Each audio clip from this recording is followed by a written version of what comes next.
Akhirnya, hari pertamaku di sekolah telah tiba. Hore! Acara spesial ini membutuhkan hoodie favoritku. Sangat keren, kan?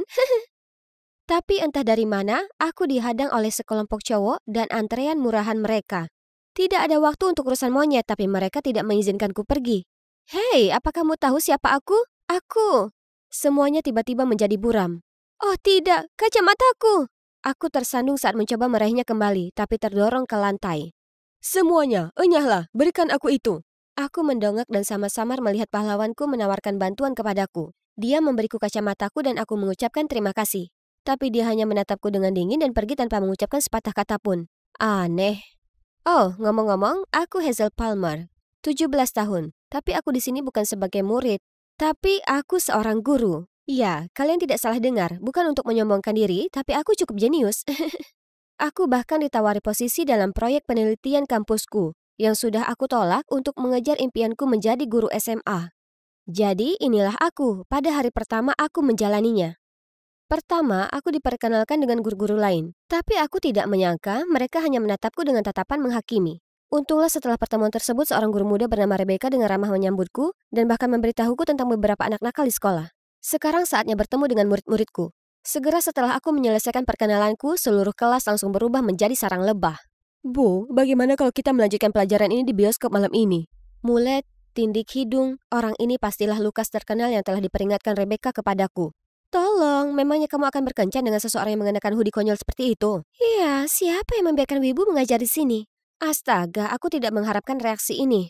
Aku mencoba mengembalikan keheningan tetapi tidak berhasil. Aku kehabisan kesabaran. Diam atau kalian semua akan mendapat nilai F. Syukurlah itu berhasil. Itu akan menunjukkan kepada mereka siapa yang bertanggung jawab. Tapi inilah masalah lain. Mustahil. Pasti ada seseorang yang benar-benar datang ke sini untuk belajar, kan? Oke, siapa siswa terbaik di kelas kita? Ethan! Bukankah dia membantuku di lorong? Tapi sepertinya dia tidak mengenaliku. Oh, oke. Lihat. Ethan, kan? Bisakah kamu menyelesaikan persamaan ini? Aku kira mengejanya agak sulit untuk orang yang suka angka sepertimu. Dan seluruh kelas tertawa. Astaga, ini sungguh luar biasa. Bagaimana dengan siswa terbaik kedua? Cassie Santiago? Nama itu terdengar seperti nama teman lamaku. Aku berbelok ke sudut di mana sebuah lengan dengan enggan terangkat. Ya ampun, itu dia. Senang sekali melihat wajah yang familiar di sini, tapi kenapa dia menghindariku? Sore itu, saat berjalan menuju mobilku, aku melihat Cassie dan teman-temannya menggoda seorang gadis. Begitu melihatku, mereka langsung kabur, tapi aku berhasil menangkap Cassie. Cassie, sejak kapan kamu menjadi gadis yang kejam? Bukan urusanmu, laporkan aku ke kepala sekolah jika Anda mau. Lalu dia melangkah pergi, meninggalkanku yang berdiri di sana dengan kebingungan. Sejak kapan Cassie yang manis berakhir di sisi gelap? Ternyata, belum lama ini, ayah Cassie meninggal dunia karena kecelakaan, meninggalkannya tinggal bersama ibu tirinya. Ini pasti membuatnya sangat sedih, sehingga dia memasang topeng dingin dan sembrono ini sebagai mekanisme pertahanan. Itu sangat menyedihkan. Jadi untuk membuat Cassie merasa dilibatkan dan juga untuk meningkatkan kinerja seluruh kelas, aku membuat rencana induk. Lebih banyak PR. Belum selesai, poin minus. Dan setiap pelajaran akan datang dengan hadiah. Ujian saat istirahat, dan aku meminta Cassie dan Ethan untuk membantu siswa lainnya. Namun saat aku memanggil Cassie ke dewan, anehnya dia tidak bisa melakukan persamaan sederhana. Awalnya kupikir itu cuma sikapnya yang memberontak, tapi saat ujian hari itu, aku melihat dia meniru jawaban Ethan. Apakah itu berarti semua nilai A-nya berasal dari kecurangan? Tidak hanya itu, hal yang lebih mengejutkan lagi yang ku ketahui adalah Ethan adalah saudara tirinya. Setelah kelas selesai, aku datang untuk berbicara dengannya, tapi dia tidak memperhatikanku. Cassie, aku tahu rahasia di balik nilai A-mu. Nilai tinggi tidak berarti apa-apa jika bukan hasil kerja kerasmu sendiri. Keluarlah dari urusanku. Kamu temanku dan kamu adalah guru yang baik. Aku akan dengan senang hati mengajarmu. Bagaimana kalau hari ini? Sampai jumpa di perpustakaan. Memangnya aku peduli? Kata-katanya memang menyakitkan, tapi menurutku dia hanya berusaha menjaga citra dinginnya. Jadi aku masih menunggunya, tapi dia tidak pernah muncul. Tidak peduli seberapa keras aku mencoba, Cassie mengabaikanku dan terus berbuat curang. Saat ujian tengah semester, dia bahkan secara terang-terangan merampas kertas Ethan. Memang benar dia adalah temanku, tapi aku tidak bisa membiarkannya lebih lama lagi. Jadi aku mencoret ujiannya, itu harus dilakukan. Pada hari yang sama, ketika aku berada di perpustakaan mencari materi, aku mendengar suara-suara yang aku kenal berbicara. Bu Palmer terlalu berlebihan. Dia bahkan menolak ujian Cassie hari ini. Bisakah kamu percaya ini? Kenapa dia tidak bisa pengertian sepertimu? Berikan dia waktu, Sadie. Dia hanya melakukan apa yang menurutnya terbaik. Jadi, itukah yang sebenarnya dipikirkan murid-muridku tentang aku? Setelah semua yang kulakukan untuk mencoba membantu mereka, namun yang kudapatkan hanya ucapan buruk. Dan Rebecca baik sekali membelaku seperti itu. Tak heran mereka menyukainya. Beberapa hari kemudian, hal yang tidak terduga terjadi. Casey, Lucas, dan beberapa orang lainnya datang dan meminta pelajaran tambahan. Akhirnya mereka mulai mempunyai minat lain dalam belajar. Tapi aku tidak tahu kalau itu hanyalah tipu muslihat dari murid-muridku tercinta untuk mengubah hari-hari berikutnya menjadi mimpi buruk. Dan penghasutnya adalah Lucas, menurutku. Suatu hari aku hampir pingsan ketika menemukan sarang semut besar di dalam tasku. Suatu hari celanaku menempel di kursi dengan permen karet. Untungnya, Ethan selalu muncul tepat waktu untuk membantuku. Dia benar-benar misterius, tidak seperti sebelumnya. Dia tidak hanya mencoba membelaku di kelas, tapi dia juga membantuku membawa buku. Tapi aku tidak berharap dia terlalu peduli. Suatu kali, aku melihatnya di tempat cuci mobil tempatku bekerja paruh waktu. Aku segera bersembunyi di balik mobil, tapi Ethan terus berjalan menuju kotak cucianku. Aku di sini untuk menemuimu, jadi tidak perlu bersembunyi, biarkan aku membantumu. Setelah itu, Ethan mengantarku pulang. Kami banyak mengobrol dan aku merasa cukup nyaman untuk bercerita tentang kondisi kesehatan ibuku dan bagaimana aku kerja paruh waktu untuk menutupi biaya rumah sakitnya. Sisi dirinya yang ini jauh berbeda dari biasanya, dan itu mengharukan. Tiba-tiba kami melihat seorang wanita tua yang tampak tersesat sehingga kami menawarkan untuk membawanya pulang. Dan coba tebak, dia adalah nenek dari Lucas yang terkenal kejam. Aku benar-benar kaget dengan betapa besarnya seorang pemberontak seperti Lucas yang sangat peduli pada neneknya. Aku tahu dia sangat mencintainya. Sayang sekali, dia satu-satunya keluarga yang dia punya sekarang. Lucas, aku tahu belajar bukanlah hal yang kamu suka. Tapi tidakkah kamu berpikir nenekmu akan bahagia jika kamu melakukannya?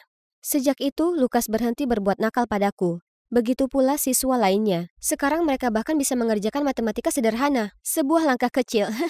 Melihat usahaku akhirnya membuahkan hasil, aku mengadakan pertemuan orang tua untuk melaporkan kemajuan siswa. Di tengah presentasiku, fotoku sedang bercosplay sebagai Sailor Moon muncul di layar. Ya Tuhan, kenapa itu ada di sini? Beraninya kamu membiarkan hal kekanak-kanakan ini mengajari anak-anakku. Kemudian dia bergegas pergi, diikuti oleh semua orang. Aku pikir aku akhirnya memiliki murid-muridku di pihakku. Ternyata aku tidak pernah melakukannya. Lalu tibalah hal terakhir, hasil tes kesehatan ibuku. Aku tidak bisa menahan tangis, mengeluarkan semua emosiku yang terpendam. Lalu tiba-tiba sebuah tangan diletakkan di bahuku. Apa yang salah? Kesehatan ibuku memburuk dan dia memerlukan operasi segera. Aku turut berduka mendengarnya. Semuanya akan baik-baik saja. Kuatkan dirimu, Bu Palmer. Aku menghargai dia yang menghiburku, dan saat aku merasa sedikit lebih baik, kami memutuskan untuk pergi. Tapi, pintunya dikunci dari luar. Itu pasti lelucon dari murid-muridku lagi. Kami mencoba membanting pintu dan berteriak meminta tolong, namun akhirnya menyerah dan menunggu seseorang datang. Suasana tenang ini memang bisa membuat orang terbuka, dan aku jadi tahu tentang Ethan. Sepertinya kita berdua punya masalah dengan keluarga tercinta. Apa masalahmu? Aku punya saudara perempuan, kamu tahu siapa, yang sangat aku sayangi. Tapi sekeras apapun aku berusaha, dia selalu membangun tembok di antara kami. Oh, bukankah ini pertama kalinya Ethan membicarakan kehidupan pribadinya? Dia selalu bersikap dingin dan menjaga jarak, tapi aku tahu jauh di lubuk hatinya dia juga mengalami kesulitan. Aku begitu asyik dengan ceritanya, hingga aku lupa sedang dikurung dan perlahan-lahan tertidur, hingga suara mendengung mengagetkanku. Dan ada banyak kamera ponsel yang mengarah ke kami. Teman-teman, periksa ponselmu. Lihat apa yang dilakukan Bu Palmer dan Ethan selama ini. Astaga, banyak fotoku dan Ethan telah diunggah di situs sekolah. Dan dari beberapa sudut, seperti kami sedang berciuman. Oh tidak, aku mencoba menjelaskan, tapi mereka malah menatapku dengan jijik. Dan kenapa Ethan hanya berdiri di sini tanpa berkata apa-apa? Hal ini segera sampai ke kepala sekolah. Dia memberitahuku akan ada sidang kasus untuk hubungan yang tidak pantas dengan seorang siswa. Bagaimana ini bisa terjadi? Saat aku berjalan ke kantor kepala sekolah, tiba-tiba aku mendengar suara-suara yang kukenal berteriak. Kenapa kamu melakukan itu? Aku sudah bilang temukan kelemahannya dan lihat kamu tidak mendapatkan apa-apa. Aku telah melakukan semua yang aku bisa, apalagi yang kamu mau?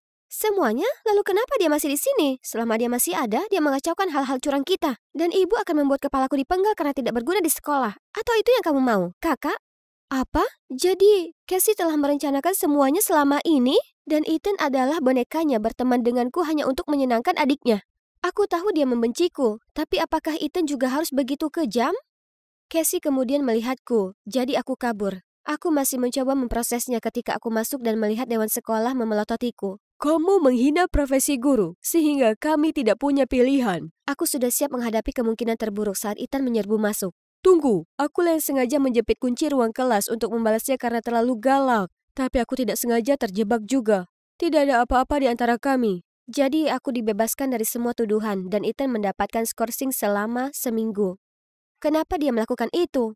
Setelah percobaan yang sangat lama, aku berkendara berkeliling kota untuk mengeluarkan tenaga. Lalu melihat Casey berkelahi dengan penjaga keamanan. Aku mengetahui bahwa Casey mencuri gelang dan menolak menelpon orang tuanya. Penjaga mengatakan dia harus menelpon polisi, jadi aku maju sebagai gurunya untuk menyelamatkannya. Casey bertanya kenapa aku membantunya. Tapi aku tidak mau repot-repot menjelaskannya dan pergi begitu saja. Sejak hari itu, Casey tidak mengikuti kelas tambahan. Dan setelah skorsingnya, Ethan kembali dengan sikap seenaknya. Tidak ada waktu untuk mengkhawatirkan keduanya. Misiku sekarang adalah mempersiapkan siswaku untuk ujian akhir mendatang dan mendapatkan kembali prestisku. Untungnya, mereka mulai belajar dengan serius dan banyak berinvestasi dalam tes ini. Suatu hari, ketika aku masuk ke kelas, beberapa siswa bahkan memintaku untuk membantu menyelesaikan latihan tingkat lanjut. 2 minggu kemudian, ketika hasil keluar, semua siswaku yang penuh semangat bergegas mendatangiku. Bu Palmer, terima kasih. Pertanyaannya sama dengan pertanyaan yang kamu tunjukkan kemarin, jadi kami cuma perlu sedikit waktu untuk menyelesaikannya. Apa yang mereka bicarakan? Sebelum aku bisa mengerti, kepala sekolah memanggilku ke kantornya. Saat aku masuk, dia dengan marah menunjukkan lembar matematika yang diduga aku ajarkan di kelas tambahan. Etos kerja seperti apa yang memungkinkan soal ujian bocor, Bu Palmer? Membocorkan tesnya? Aku? Tidak. Ayolah. Tidak ada lagi alasan. Kau dipecat. Tidak, tidak. Mereka tidak bisa menghukumku atas sesuatu yang tidak kulakukan. Seseorang pasti telah menjebakku. Aku tanya siswaku di mana mereka mendapatkan kertas itu. Dan mereka bilang itu sudah ada di meja saat mereka masuk kelas. Jadi Casey dan Ethan pasti berada di balik semua ini. Kerja bagus Ethan karena telah melakukan tindakan penyesalan hanya untuk membuat rencana yang lebih besar untuk mempermalukanku. Baiklah kalau begitu, mereka menang. Menganggur dan putus asa dengan biaya rumah sakit yang harus ditanggung. Aku harus bekerja di tempat cuci mobil serta mengambil sip malam di 7-Eleven. Tapi selain gajinya yang kecil, ada bonus berupa telur busuk dan tomat. Tatapan sinis dan komentar sinis yang mengatakan aku tidak pantas menyandang gelar guru. Skandal itu benar-benar menjungkir balikan hidupku. Lalu saat aku berada di rumah sakit bersama ibuku, tiba-tiba Ethan bergegas masuk dan berkata dia akan membersihkan namaku. Membersihkan namaku? Bukankah dialah yang menjelek-jelekanku? Apa yang dia mainkan kali ini? Karena tidak ada ruginya, aku dengan enggan pergi bersamanya. Dia kemudian membawaku ke ruang kendali sekolah. Kepala sekolah juga ada di sana. Lalu aku melihat Sadie berdiri di atas panggung. Ethan bilang dialah yang diam-diam meletakkan lembar matematika di atas meja. Apa? Tapi, Rebecca? Aku membagikan tesnya seperti yang kamu katakan, tapi aku takut. Bagaimana jika ada yang mengetahuinya? Jangan khawatir, Bu Palmer telah dipecat. Tidak ada yang akan mengetahuinya. Aku hanya mengambil kembali posisiku sebagai guru tercinta yang dapat melindungi kalian semua. Tidak, aku harus menceritakan semuanya kepada kepala sekolah. Siapa yang akan mempercayaimu? Aku. Marah, aku bergegas ke panggung dan menghadapinya. Rebecca, kukira kamu adalah temanku. Bagaimana bisa? Jangan tanya aku, tanya dirimu yang palsu. Bukankah kamu hanya berusaha membuat para siswa menyukaimu? Omong kosong apa yang dia katakan? Aku hanya melakukan tugasku untuk menjadi guru yang baik. Bagaimana dia bisa begitu egois dan kejam? Karena cemburu? Bu Palmer mendapatkan rasa hormat dari muridnya karena hatinya. Lihat kamu. Apa yang disebut cinta yang kamu miliki datang dari menipu mereka dengan semua kebohonganmu. Itu sebabnya mereka menjadi keras kepala dan meremehkan belajar. Aku tidak tahu kamu orangnya seperti itu. Bagaimana bisa kamu menyebut dirimu seorang guru? Kepala sekolah tidak bisa menyembunyikan kemarahannya, memecat Rebecca, lalu meminta maaf padaku dan menawarkan pekerjaanku kembali. Tapi setelah semua masalah ini, sekolah ini benar-benar menguras tenagaku. Aku tidak tahan lagi, jadi aku menolak. Saat aku menyeka air mataku, Ethan datang ke sisiku. Bu Palmer, aku minta maaf atas semua yang kulakukan. Aku hanya mencoba menyenangkan Casey, tapi sekarang aku tahu aku hanya menyakitimu. Aku sudah mengetahuinya. Aku hendak pergi ketika sekelompok siswa yang dipimpin oleh Casey mendekati kami. Lalu Ethan memberitahuku bahwa Casey lah yang membantunya dengan rencana memancing Rebecca agar mengakui perbuatannya. Maaf atas semua hal buruk yang kulakukan padamu. Tolong kembalilah. Kami telah belajar banyak hal sejak ibu pindah ke sini. Tolong jangan tinggalkan kami. Peristiwa yang gila. Aku akhirnya bertahan. Maksudku, ini adalah pekerjaan impianku dan aku bukan orang yang mudah menyerah. Aku juga berbicara dengan ibu tiri Casey tentang pembelajarannya. Ternyata dia tidak menyadari pendekatan ketatnya menyebabkan keretakan di antara mereka semua. Casey, Ethan, dan ibu mereka mengobrol, dan kini mereka tampak lebih memahami satu sama lain. Aku sangat bahagia untuk mereka, dan kami menjadi teman setelah itu. Waktu berlalu, dan sekarang murid-muridku atau teman-temanku sudah lulus dan akan segera terbang untuk mengejar impian mereka sendiri. Tiba-tiba, Ethan menyeretku ke sudut. Jadi, mulai sekarang kita bukan lagi guru dan murid, kan? Sepertinya. Tapi apa kamu masih bisa mengajariku? Ajari aku cara mencintaimu. Akhirnya, Sweet 16-ku yang spektakuler telah tiba. Aku menghabiskan waktu berbulan-bulan memikirkan setiap detail kecil dari pesta bertema kupu-kupu yang sempurna ini. Hebatnya lagi, semua PIV dan industri fashion akan diundang. Keren banget kan? Ngomong-ngomong, aku Charlotte Stone, seorang fashion influencer dengan lebih dari 500.000 follower di Instagram. Suatu hari nanti aku akan menjadi desainer ikonik seperti Tory Burch. Pesta ini adalah kesempatan besarku untuk diperhatikan oleh semua orang penting ini. Tapi tunggu, Eva? Apa yang sedang dia lakukan? Hei, apa kamu menyadari betapa pentingnya memilah sampah? Tidak semuanya sampah, seperti yang ini sangat berharga. Oh, ya ampun. Dan sekarang dia mengganti serbet para tamu dengan tisu yang bisa terurai secara alami. Tiba-tiba, dia kaget lalu bergegas menuju tamu yang datang. Shalmu, apa itu dari bulu cerpelai asli? Dasar monster yang kejam. Oh tidak, dia Trixie Max Flower. Salah satu ratu fashion yang sekarang pergi mengamuk karena kemarahan kakakku. Eva merusak segalanya dengan cara hippinya. Dan semua tamuku pergi. Tidak, semuanya hancur. Dan itu semua salahnya. Ini bukan kali pertamanya Eva melakukan hal seperti ini. Dia menyebut dirinya seorang aktivis lingkungan dan terus-menerus membawa pulang sampah untuk diubah menjadi sesuatu. Berdebat dengan siapa saja yang tidak memilah sampahnya dengan benar, dan memaksa semua orang yang dia kenal untuk bergabung dalam protes perubahan iklim. Bagian terburuknya adalah aku selalu terseret ke dalam kampanye bodoh itu. Sangat memalukan jika disebut sebagai adik dari gadis sampah. Lottie, kamu mau kemana? Tunggu. Hei gadis sampah, kenapa kamu tidak mendaur ulang ini menjadi sepatu skating, huh? Hal berikutnya yang aku tahu, kulit pisang yang kotor mendarat tepat di wajahku. Lottie, kamu baik-baik saja? Tidak, pestaku berjalan dengan sempurna, sampai kau datang dengan kecemasanmu terhadap lingkungan. Aku berharap kamu yang pergi dari pestaku, bukan mereka. Sebenarnya, aku berharap aku tidak punya saudara perempuan yang suka memeluk pohon dan suka sampah. Lalu aku mendorong Eva ke samping dan pergi. Dia sudah bertindak terlalu jauh kali ini. Tapi, mungkin yang kukatakan agak berlebihan. Keesokan paginya, aku bangun dan melihat hadiah ulang tahun dari Eva di meja samping tempat tidurku. Itu adalah gelang lucu, terbuat dari plastik daur ulang tentunya. Itu membuatku tersenyum dan mengingatkanku pada saat-saat dia menjagaku. Aku ke kamarnya untuk mengucapkan terima kasih, tetapi dia tidak ada di sana. Lalu aku melihat sepucuk surat di tempat tidurnya. Ibu, Ayah, Charlotte, aku akan pergi untuk hidup berdasarkan keyakinan dan nilai-nilaiku tanpa merepotkan kalian semua. Jangan mencariku. Oh tidak, jangan bilang itu semua karena perkataanku kemarin. Dia tahu kalau aku tidak serius, kan? Aku yakin dia akan tenang dan segera pulang. Tapi kemudian 1 minggu berlalu, lalu sebulan, dan sekarang sudah hampir 2 tahun, dan kakakku masih belum pulang. Kami telah mencarinya di acara-acara lingkungan hidup, namun masih belum mendapatkan petunjuk. Sampai suatu hari, aku bertemu dengan seorang YouTuber yang bercerita tentang penemuan pulau ramah lingkungan yang dijalankan oleh komunitas pecinta lingkungan. Itu terdengar seperti gaya Eva. Tunggu sebentar, aku pernah melihat ini sebelumnya. Pulau ini tampak seperti gambar yang tergantung di kamar Eva. Itu dia, itu pasti koordinat pulaunya. Aku harus pergi mencari kakakku. Ya ampun, itu perjalanan yang sangat lama. Sekarang aku hanya perlu mencari perahu yang akan membawaku ke pulau itu. Ayo kita periksa petanya. Hah? Ini bukan barangku. Tepat pada saat itu seorang wanita menghubungiku. Hei, apa yang kamu lakukan dengan tasku? Aku segera meminta maaf dan mengembalikan tasnya lalu bergegas kembali ke kereta untuk mencari tasku. Tapi, aku terlambat. Tidak ada telepon, tidak ada peta. Apa yang harus dilakukan sekarang? Aku bertanya-tanya tapi tidak ada yang pernah mendengar tentang pulau ramah lingkungan ini. Putus asa, aku merosot ke sebuah bangku. Ketika tiba-tiba, seorang cowok menepuk pundakku dan memberitahu bahwa kapalnya sedang menuju ke pulau itu. Aku mengikutinya ke pelabuhan, tapi saat aku melihat perahu, aku langsung berubah pikiran dan berbalik hendak pergi, namun cowok itu tak mau melepaskan tanganku. Aku mencoba yang terbaik untuk melawan ketika 2 krunya yang tampak menakutkan menuju ke arah kami. Oh tidak, ini tidak akan berakhir dengan baik. Lepaskan dia. Noah, apakah ini penculikan? Haruskah aku memanggil polisi? Karena panik, cowok itu melepaskanku lalu menggerutu dan pergi. Aku gemetar karena kaget dan butuh waktu lama agar detak jantungku kembali normal. Aku tidak bisa membayangkan apa yang Eva alami di luar sana selama ini. Kenapa kamu berusaha keras untuk sampai ke Pulau Echo? Sepertinya ini bukan adeganmu. Sekarang aku sudah tenang dan melihat pria ini dengan benar.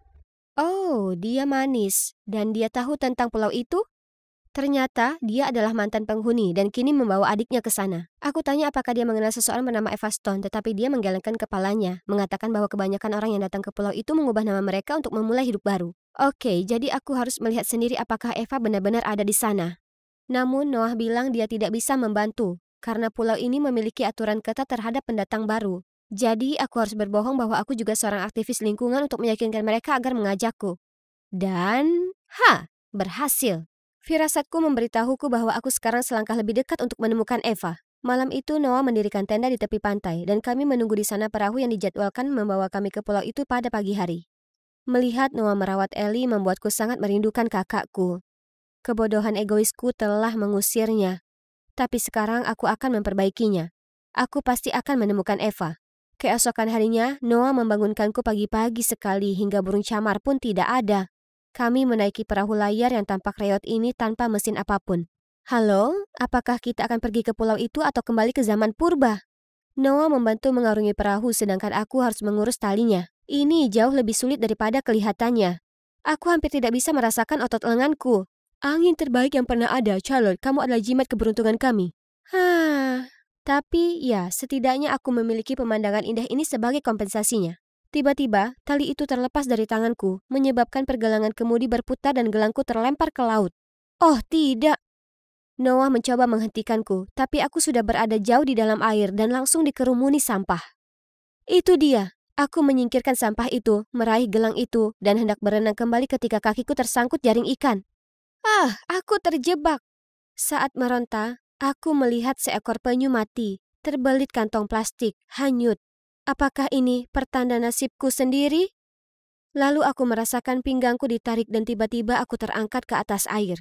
Melalui batuk dan sesak napas, aku melihat Noah. Dia telah menyelamatkan aku lagi. Bagaimana kamu bisa begitu bodoh? Kamu beruntung aku meraihmu tepat waktu. Tidak, kamu yang beruntung yang baru saja mendapatkan pacar baru, yaitu aku. Ada apa denganmu? Tindakanmu bisa saja membunuh dirimu sendiri dan saudaraku. Dan yang kamu pikirkan cuma merayunya? Maaf, tapi gelang itu sangat penting bagiku. Dan aku serius, seperti apa tipe cewekmu, Noah? Aku? Oh, aku. Mungkin seseorang yang dewasa dan berani. Baiklah, mulai sekarang aku akan menjadi lebih dewasa. Fajar berikutnya aku akhirnya bisa melihat tujuan kami. Namun tepat ketika aku menginjakan kaki di tepi pantai, dua orang pria yang sepertinya adalah penjaga desa menghentikanku. Kamu bilang kamu membawa satu saudara perempuan, bukan dua. Siapa dia? Dia bersamaku, kata Noah. Ku coba meyakinkan mereka, tapi mereka bersikeras tetap mengikuti aturan. Tidak ada orang luar di pulau ini. Aku tidak ingin drama, yang aku inginkan hanyalah menemukan saudara perempuanku. Hei, ketua datang! Ya ampun, apalagi yang terjadi? Aku meraih tangan Noah dan bersembunyi di balik punggungnya. Tolong jangan tinggalkan aku. Tidak akan. Dengan mata terpejam, aku mendengar seseorang masuk dan suara wanita berkata, "Ada apa ribut-ribut? Tunggu, suara itu. Aku mengintip kepala desa. Itu Eva. Eva, benarkah itu kamu? Charlotte? Aku telah menemukan saudara perempuanku. Aku langsung memeluknya erat-erat. Aku sangat merindukanmu. Oh, Loti kecil, bagaimana kamu bisa sampai di sini? Aku juga merindukanmu. Aku minta maaf atas apa yang aku katakan. Aku tidak apa-apa. Aku sudah melupakannya. Ayo, biarkan aku mengajakmu berkeliling. Ternyata pada hari dia meninggalkan rumah, dia mengumpulkan orang-orang yang berpikiran sama untuk datang ke pulau ini dan menyelamatkan ekosistemnya. Mereka membangun desa ini dan tanggul untuk melindungi pulau dari kenaikan permukaan air laut. Ketika Eva bertanya padaku tentang perjalananku ke sini, aku menceritakan semua perjuangan yang harus aku lalui dan bagaimana Noah menyelamatkanku. Kamu menyukai Noah? Aku kira begitu, tapi apa yang salah dengan itu? Maksudku, kamu selalu membenci gaya hidup ramah lingkunganku. Tapi Noah dan aku, kamu tahu kalau kita punya pola pikir yang sama, kan? Itu benar. Mereka memiliki banyak kesamaan. Sementara aku seperti hidup di dunia lain bagi mereka. Tidak apa-apa, aku telah banyak berubah sejak terakhir kali kamu melihatku. Eva, aku bertanya-tanya apakah aku bisa tinggal di sini sebentar? Eva menyetujuinya. Yeay! Sekarang aku punya waktu lebih banyak untuk membujuk kakakku agar pulang dan memenangkan hati laki-laki impianku. Jadi, sebagai anggota terbaru desa, keesokan harinya aku mulai membantu semua orang melakukan tugas mereka seperti mengumpulkan kelapa, membuat barang-barang DIY, dan menanam karang. Aku bahkan memanfaatkan selera fashionku dan menghasilkan desain penuh gaya yang juga ramah lingkungan. Meskipun Noah terlalu sibuk untuk melihat kreasiku, para penduduk desa lainnya sangat antusias dengan kreasiku dan sering mengunjungi workshopku untuk mencoba pakaian baru. Hei sayang, desain ini luar biasa. Kamu seperti Dewi Penjahit. Itu Sam, rekan kerjaku di workshop. Kelihatannya aneh, tapi sebenarnya dia adalah seorang jenius yang mampu menciptakan perangkat teknologi dari bahan bekas. Setiap hari dia memberiku hadiah aneh yang berbeda. Orang ini pasti suka padaku. Tapi bahkan sepeda unicorn miliknya yang terbuat dari kerang tidak bisa menggerakkan hatiku karena aku cuma menyukai Noah. Berbicara tentang Noah, dia baru saja melewati workshopku, tepat pada waktunya untuk menunjukkan kepadanya materi baru ini. Aku dengan bersemangat berlari ke arahnya, tapi berhenti ketika Eva tiba-tiba menariknya ke tempat tidur gantung, mencondongkan tubuh lebih dekat dan membisikkan sesuatu di telinganya. Apa? Jadi saat Noah bilang dia lebih suka gadis dewasa, yang dia maksud adalah Eva? Tapi apa yang kakakku pikirkan? Dia tahu aku menyukainya. Setelah hari itu, aku tidak dapat berkonsentrasi pada apapun karena keduanya. Noah mulai mencari-cari alasan untuk tidak membersihkan terumbu karang bersamaku, dan coba tebak siapa dalang di balik semua itu, Eva. Aduh, hebat. Aku tidak sengaja baru saja menginjak bulu babi, sehingga aku dilarikan ke pondok medis. Eva juga datang untuk menanyakan apakah aku baik-baik saja, tapi aku menolak berbicara dengannya atau Noah. Lukanya membengkak dan aku masih tidak bisa berjalan normal beberapa hari kemudian. Anehnya, Ellie mulai bersikap baik dan merawatku, dan bahkan memata-matai Noah dan Eva untukku. Mereka berdua ditakdirkan untuk satu sama lain. Bahkan mereka diam-diam berdua beberapa kali. Mereka adalah raja dan ratu pulau yang sempurna. Sekarang tidak ada keraguan bahwa mereka pacaran tanpa sepengetahuanku. Bagaimana bisa Eva melakukan ini padaku? Merasa dikhianati, aku menyeret diriku ke workshop. Mungkin bekerja bisa mengalihkan semua kekacauan di kepalaku ini. Tapi disinilah aku, terjebak dengan Sam dan kalimat murahannya. Kamu pasti capek karena kamu selalu mondar-mandir di dalam pikiranku sepanjang hari. Tinggalkan aku sendiri. Aku bergegas keluar dari sana, tapi tersandung dan terjatuh. Saat itu, sebuah tangan terulur membantuku. Itu Eva. Astaga, dia orang terakhir yang ingin kutemui saat ini. Kamu tidak perlu berpura-pura peduli padaku. Kamu tahu betul kalau aku menyukai Noah, tetapi kamu masih bersamanya. Charlotte, apa yang kamu bicarakan? Aku akan pergi hari ini. Begitu pula semua orang di desa ini. Tempat ini diperuntukkan bagi para pengecut yang mengabaikan masalah lingkungan nyata yang terjadi di dunia luar. Di sana, aku akan melepaskan semuanya dari dadaku. Namun tiba-tiba penduduk desa keluar dari semak-semak sambil membawa dekorasi dan kue ulang tahun dengan namaku di atasnya. Mereka mengadakan pesta kejutan untukku. Oh, tidak, aku tidak bermaksud demikian.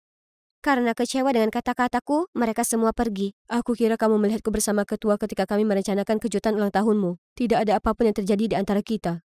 Kukira kamu sudah dewasa, Charlotte, tapi ternyata aku salah. Ya Tuhan, rasa bersalah yang kurasakan saat ini sedang membunuhku. Frustrasi dan malu aku tahu aku tidak bisa tinggal di sini lebih lama lagi. Aku menunggu sampai semua orang tertidur untuk menyelinap ke pantai, lalu berlayar dengan perahu kecil menuju malam badai. Tapi aku tidak bisa sampai jauh. Sebelumnya, gelombang raksasa menelanku dan perahuku. Ini, akhirnya, kurasa. Tapi saat aku membuka mata, wajah Noah muncul di hadapanku. Kamu menyelamatkanku lagi? Tidak, ketua yang melakukannya. Tapi, di mana dia? Noah tidak berkata apa-apa, hanya memandang ke laut dengan murung. Tunggu, ini tidak akan terjadi. Kakakku tidak mungkin di luar sana, kan? Tidak. Bagaimana aku bisa hidup mengetahui bahwa kakakku tenggelam karena aku? Apa kamu menangisi sepatumu yang hilang? Aku berbalik untuk melihat Eva. Masih hidup dan baik-baik saja. Eva, terima kasih Tuhan. Aku dengan gemetar melompat ke arahnya. Tapi, aduh, aku lupa kalau kakiku masih sakit. Aku minta maaf atas betapa bodoh dan egoisnya diriku. Lain kali jangan bodoh. Tidak ada yang terjadi antara aku dan Noah. Dia milikmu sepenuhnya. Aku melihat ke arah Noah dan kami berdua berubah menjadi merah tomat. Keesokan harinya, Eva mengumpulkan semua orang agar aku dapat meminta maaf secara terbuka kepada mereka. Aku sudah siap jika penduduk desa melemparkan batok kelapa ke arahku. Namun mereka malah mengakui kalau perkataanku ada benarnya. Gaya hidup ini perlu disosialisasikan kepada dunia. Karena setiap orang berhak hidup dalam lingkungan yang bersih dan sehat. Itu semua butuh upaya bersama. Kemudian mereka semua sepakat bahwa orang yang tepat untuk mempengaruhi generasi muda tentang masalah ini adalah aku. Wah, aku tidak menyangka, tapi iya, aku bersedia menjalankan misi yang berarti ini. Dan Noah mengajukan diri untuk meninggalkan pulau itu dan menginspirasi dunia luar bersamaku. Baru kemudian Ellie meminta maaf padaku dan mengaku dia mengarang cerita tentang Eva dan Noah. Hanya untuk membuatku menyerah untuk merayu kakaknya. Aku kira kamu cuma akan merepotkan, tapi sekarang aku tahu dia sangat menyukaimu. Jadi berjanjilah kamu akan membuat hidupnya bahagia. Aku akan mencoba yang terbaik. Janji. Sudah 5 tahun sejak kami meninggalkan pulau, dan aku telah mewujudkan impianku menjadi perancang busana terkenal. Namun yang penting, aku mampu mewujudkan fashion yang ramah lingkungan. Keren banget kan? Saat peragaan busana terakhir, aku naik ke atas panggung dan penonton bertepuk tangan meriah. Inspirasi kreatifku datang dari kakak perempuanku tercinta, Eva, yang menunjukkan kepadaku betapa pentingnya lingkungan yang bersih bagi kita semua. Aku juga ingin berterima kasih kepada Noah, pacarku yang luar biasa atas cinta dan dukungannya yang tanpa syarat. Terima kasih semuanya. Saat aku menyelesaikan pidatonya, Noah naik ke panggung dengan karangan bunga besar ini. Sementara Eva dan penduduk desa menghujaniku dengan pelukan dan pujian. Aku kira satu perjalanan ke pulau ramah lingkungan bisa mengubah seluruh hidupmu, ya kan?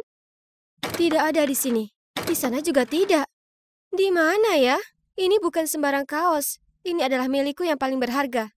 Ada tanda tangan Kendall Jenner, idolaku. Franny, kaosmu kotor jadi aku mencucinya. Ayo lihatlah. Oh, sial. Aku bergegas melihat kaosku yang berharga ditumpuk dengan rapi di atas cucian yang baru. Tidak. Tanda tangan itu benar-benar hilang. Nenek! Benar, orang yang bertanggung jawab atas kaos polos yang tidak diinginkan ini adalah nenekku, yang baru saja pindah bersama kami setelah kakek meninggal. Awalnya, hal ini terasa menyenangkan karena kenanganku tentang nenek berasal dari masa kecilku yang bahagia bersamanya. Tapi sekarang aku menarik kata-kataku, dia benar-benar bencana. Asal kau tahu, dia sudah tua tetapi masih ingin belajar menggunakan media sosial. Ibuku bahkan membelikannya iPhone 14 terbaru, sementara aku, putrinya tersayang, terjebak dengan iPhone 8 yang payah ini. Sejujurnya dia cuma butuh jenis ponsel jadul yang hanya bisa menerima panggilan. Dengan sifat pelupanya, dia akan lupa semua kata sandi. Jadi yang paling tepat memang masuk saja dengan iCloud-ku. Toh ponsel ini akan jadi milikku. Oh, pemuda itu tampan juga. Kau juga berpikir begitu? Memang, daya tarik Josh tak ada duanya. Dia sungguh pria idaman setiap gadis. Idamanmu juga kan? Seolah aku punya kesempatan, dia terkenal dingin, dan tak ada gadis di sekolah yang membuatnya tertarik. Ya, mungkin cuma itu satu-satunya waktu kami sependapat soal Josh. Selebihnya, kami selalu berdebat tentang segala hal, terutama caraku berpakaian. Dia bahkan tak repot-repot bertanya sebelum menjahit semua celana jeans robek favoritku, dan kemudian meninggalkan gaun buatannya di tempat tidurku dengan catatan, gaun imut ini akan lebih cocok untukmu. Aku dulu sukai gaun yang dia buat saat usiaku 5 tahun. Tapi siapa yang masih memakai gaun seperti ini sekarang? Bukan itu saja. Dia selalu mengomeliku karena meluruskan rambut dan bukannya membiarkannya keriting alami. Karena itu lebih manis. Coba tebak, sebenarnya dari dialah aku mewarisi rambut alamiku. Tapi dia tak tahu itulah alasan aku harus tumbuh dewasa dengan teman-teman yang berkata, kau sebenarnya lumayan cantik, tapi sayang sekali rambutmu begitu. Dan kenapa rambutmu tidak lurus seperti orang tuamu? Apa kau diadopsi? Kata-kata menyakitkan itu membuatku sangat membenci rambutku dan menginginkan rambut lurus yang indah dan halus, seperti rambut Kendall Jenner. Jadi tentu saja aku akan terus meluruskannya setiap hari, tidak peduli apa yang dikatakan nenek. Syukurlah keluhan-keluhan itu akhirnya akan berakhir besok, karena aku akan kembali ke sekolah setelah liburan musim panas. Yeay! Hah? Apa yang ramai diperbincangkan semua orang? Pada saat itu, guru masuk dan mengumumkan bahwa kelas kami akan kedatangan murid baru yang sangat istimewa. Kemudian, sosok yang sangat familiar masuk ke kelasku. Itu nenekku? Apa-apaan ini? Apa dia tersesat dalam perjalanan ke bingo atau apa? Sungguh memalukan. Mungkin jika aku diam tak bergerak, dia tak akan melihatku dan tak akan ada yang tahu kalau itu nenekku. Oh sayangku, kau lupa jus jerukmu. Semua mata tertuju padaku. Ya ampun, tolong bantu aku menghilang dari planet ini. Setelah kelas selesai, aku harus menyelinap keluar secepat mungkin untuk menghindari makan siang dengan nenekku. Tapi sahabatku Fred tidak berhenti menggodaku. Tiba-tiba aku mendengar seseorang tertawa keras di seberang ruangan. Nenek! Tapi dengan siapa dia duduk? Wah, Josh punya selera yang aneh dalam memilih perempuan. Dia mengabaikan semua gadis di sekolah ini, tapi sekarang dia benar-benar terpesona oleh nenekmu. Astaga, mengapa dia mengganggunya? Josh pasti merasa tak nyaman. Aku segera menghampirinya, meminta maaf dan menarik nenekku pergi. Dalam perjalanan pulang dari sekolah, nenek menceritakan hari-harinya seperti anak kecil kebanyakan. Apa kau tahu kalau mereka punya mesin penjual otomatis di lorong dengan berbagai macam camilan? Itu jenius. Dan astaga, kampusnya besar sekali. Aku hampir mengompol saat mencari kamar kecil. Katakan padaku bagian mana lagi yang lucu. Ini hanya membuktikan kalau orang seusianya harus ada di panti jompo, bukan SMA. Aku perlu bicara dengan ibu. Jadi saat ibu akhirnya sendirian di dapur, aku langsung bertanya padanya. Bagaimana nenek bisa ada di kelasku? Ternyata saat orang tuaku mengundang nenek untuk tinggal bersama kami, dia memberitahu mereka kalau dia mau asalkan dia bisa bersekolah. Kupikir itu ide yang bagus. Itu berarti dia tak akan kesepian di rumah sepanjang hari karena kau akan menemaninya. Selain itu dia sudah menghabiskan seluruh hidupnya mengurus keluarga kita. Jadi sekarang giliran kita menjaganya kan? Iya, kurasa ibu menyampaikan beberapa poin yang valid. Tapi siapa sangka nenek bisa mengubah kehidupan sekolahku seperti ini. Dia menempel padaku sepanjang hari, makan apapun yang aku makan, mendengarkan musik yang aku dengarkan, bahkan bergaul dengan teman-temanku. Parahnya, dia menceritakan semua cerita masa kecilku yang memalukan. Bagaimana dulu aku makan pasta gigi karena iklannya bilang itu bisa dimakan, dan aku mengerami telur ayam untuk melihatnya apakah bisa menetas. Tapi bukan itu bagian terburuknya. Dia mematahkan catokanku. Jadi sekarang aku terpaksa memakai topi bodoh ini. Sungguh menjengkelkan. Ada berita baru. Apalagi kali ini? Joe sudah menemukan gadis impiannya, dan dia ada di sekolah kita. Tidak mungkin. Tidak pernah ada gadis yang menarik perhatiannya. Mengapa sekarang? Franny, apa yang kau lakukan? Aku menunduk dan, ups. Tanpa sengaja aku baru saja mengubahnya menjadi Sully dari Monster Inc. Maaf, salahku. Oke, coba kulihat. Seperti yang diceritakan Fred, ini adalah gadis yang dikenal Josh melalui Tinder sebelum dia menghilang secara misterius. Moore, 17 tahun, bersekolah di sekolahku dan... Tunggu, dia hanya punya foto ini? Yang bisa kulihat hanya rambut coklat keritingnya. Entah dari mana seseorang menyambar topiku. Itu pasti Fred yang ingin membalasku karena insiden chat tadi. Aku berbalik untuk mengomel padanya, tapi yang kulihat adalah nenek dengan topiku di tangannya. Freddy, rambutmu sangat indah, mengapa harus ditutupi? Dan juga baju ini, gaun yang kubuatkan untukmu jauh lebih cocok dengan rambutmu. Cukup, tak mungkin aku membiarkan orang melihatku dengan rambut jelek dan pakaian nenek-nenek seperti itu. Tolonglah, Nek. Tinggalkan aku sendiri dan jangan merepotkanku lagi. Ini sekolahku, dan kehadiranmu di sini membuatku malu. Dia tampak terkejut dan hendak berkata sesuatu, tapi langsung pergi tanpa sepatah kata pun. Jadi, sudah seminggu sejak terakhir kali kami bicara. Sepertinya aku tak lagi jadi perhatiannya karena dia sudah mendapatkan teman baru. Jadi itu bagus untuk kami berdua, kan? Tiba-tiba aku mendengar suara yang dalam di belakangku. Hai Franny, boleh aku bicara denganmu tentang sesuatu? Tunggu, suara ini... Aku segera menoleh dan melihat Josh berdiri di sana, tersenyum padaku. Astaga, ini pertama kalinya Josh mengajak bicara seorang gadis. Semua mata iri tertuju padaku. Aku adalah gadis paling beruntung di sini. Apakah dia akhirnya melihat pesona unikku? Jadi aku kebetulan melihat rambut keritingmu beberapa hari yang lalu. Dan kau terlihat sangat mirip seperti gadis di foto itu. Aku ingin tahu apakah kau... Oh, dia tidak datang ke sini karena aku. Maaf. Tapi aku bukan Moore. Aku bisa melihat kekecewaan di wajahnya. Dia meminta maaf karena salah mengira orang, tapi sebelum pergi, dia tersenyum dan berkata padaku, ngomong-ngomong, kau cantik dengan rambut keriting itu. Benarkah? Rambut keriting yang selama ini susah payah kusembunyikan? Aku tak percaya ada orang di luar sana selain nenek yang menyukainya. Beberapa hari kemudian aku tiba di sekolah dan melihat pemandangan menakutkan. Josh bergandengan tangan dengan Amy. Ternyata dia yang maju sebagai gadis misterius. Mari kita lihat, usianya 17. Benar, rambut coklat keriting, benar. Dan nama belakangnya, Moore. Tidak salah lagi. Tapi aku terus bertanya-tanya, apa yang disukai Josh dari gadis yang terkenal liar ini?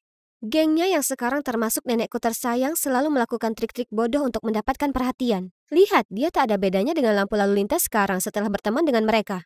Mereka bahkan mengubah perpustakaan menjadi jalur peragaan busana. Jelas, hal ini segera diketahui pengawas. Tapi, hanya nenekku yang tertangkap karena lamban.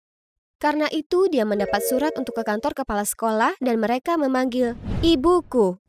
Tidakkah kau merasa konyol bahwa orang seusia ini masih dimarahi kepala sekolah? Sekolah sama sekali bukan tempat untuk nenek. Seni pertunjukan butuh kepribadian yang berani, nak. Aku mungkin sudah tua, tapi semangatku tetap muda. Kau tahu, aku juga akan ikut dalam kontes Rise to Fame. Kurasa aku bisa menang. Aku menoleh ke arah ibu dengan tatapan memohon, namun hanya mendapat senyuman terpaksa dan biarkan saja dia melakukan apa yang dia inginkan. Lagi pula kau akan kalah, kenapa repot-repot? Bagaimana kalau kau mendaftar juga dan kita lihat siapa yang menang? Baiklah. Tantangan diterima. Aku akan mengalahkanmu dengan mudah, Nenek. Tunggu dan lihat saja. Akhirnya, Rise to Fame kompetisi tahunan sekolah tiba. Satu tim 3 orang berpartisipasi dalam babak yang berbeda. 2 tim terbaik masuk babak final.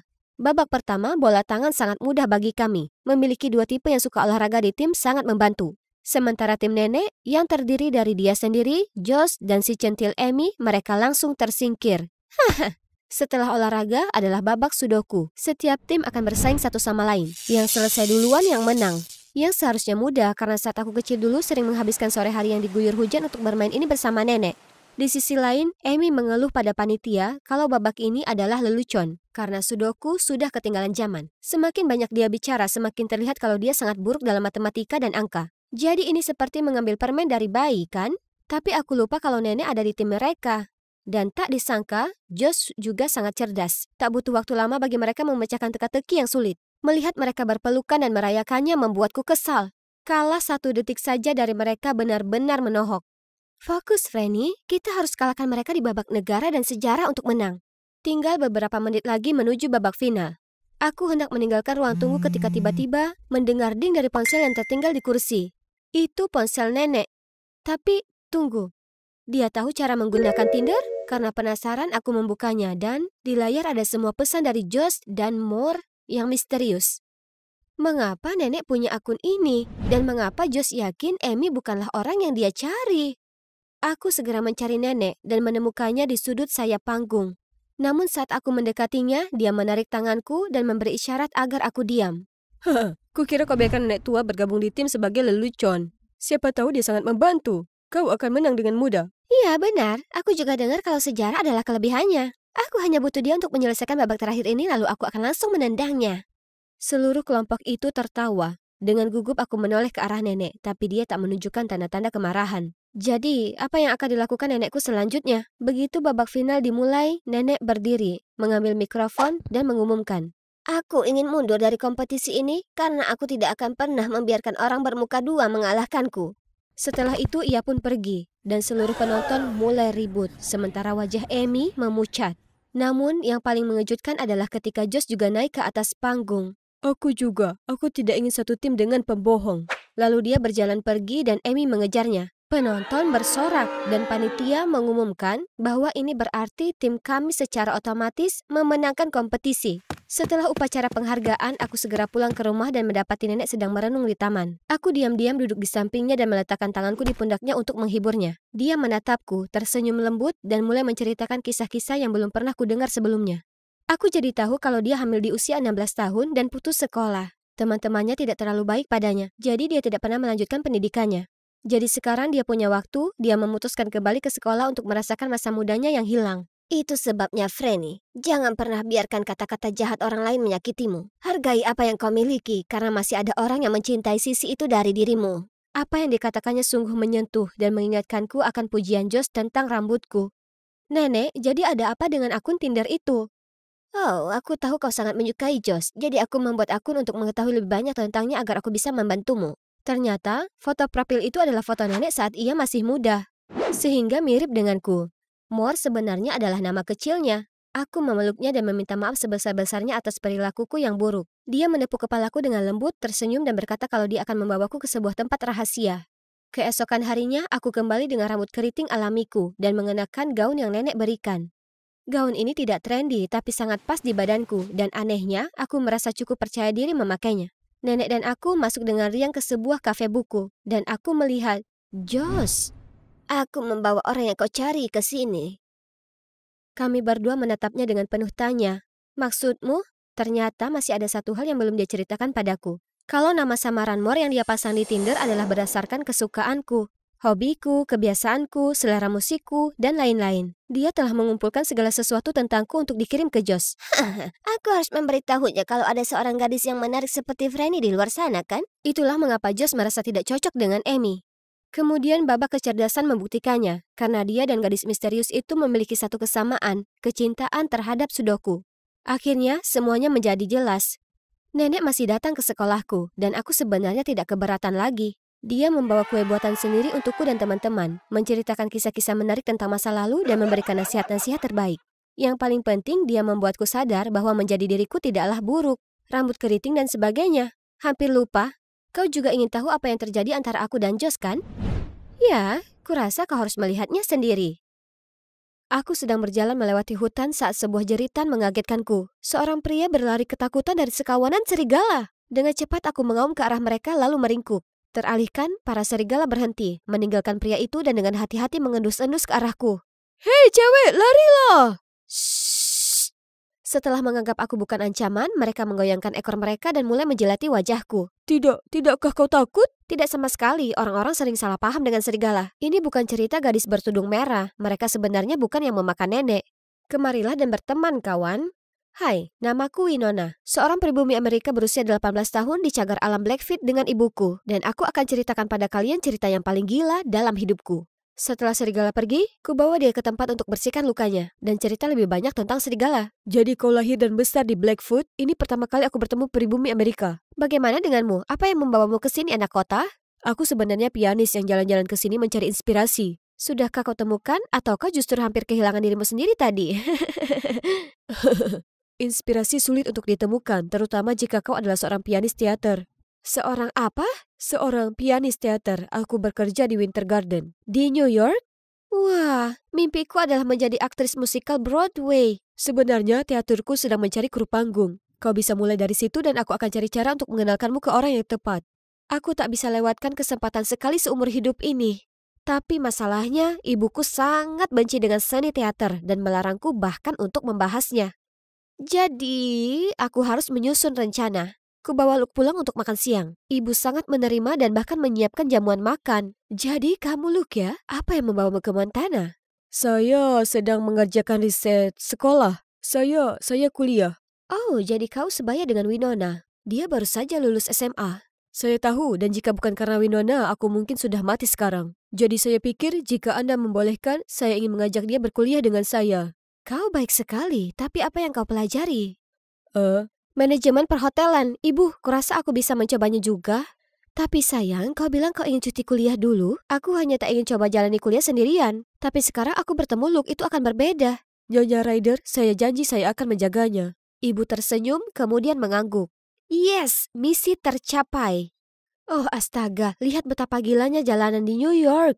Syukurlah Luke memesankan untukku tempat kecil hanya beberapa blok dari teater. Dan hari berikutnya dia memberiku pekerjaan sebagai anggota staf untuk membiasakan diri dengan suasana teater terlebih dahulu. Itu tak mudah, terutama bekerja untuk sutradara pemarah dengan miliaran permintaan. Hei, kamu! Ya, kamu tukang bersih-bersih. Minggir! Tapi hanya berada di sini sedekat ini dengan panggung rasanya luar biasa sekali, bukan? Suatu hari di lokasi pertunjukan baru Tuan Kilon, dia mulai berteriak dan melempar kertas kemana-mana. Penasaran, ku ambil naskah itu dan melihat bait yang tertulis di Blackfoot. Kitsi Kakonim, aku mencintaimu? Tuan Kilon tiba-tiba melihatku. Ups, aku pasti mengucapkannya terlalu keras. Bagaimana kau belajar bicara Blackfoot? Ibuku mengajariku. Oh, aku tinggal di cagar alam Blackfoot. Menarik. Kau tahu tidak, kau terpilih untuk peran utama drama ini. Pergi dan temui Jet pelatihnya di studio teater. Dia akan memberikan instruksi. Aku terdiam mematung dan tak bisa mempercayai apa yang baru saja terjadi hingga Luke muncul. Menunduk ke sutradara dan menarikku keluar dari sana. Apa aku akhirnya menjalani mimpiku sekarang?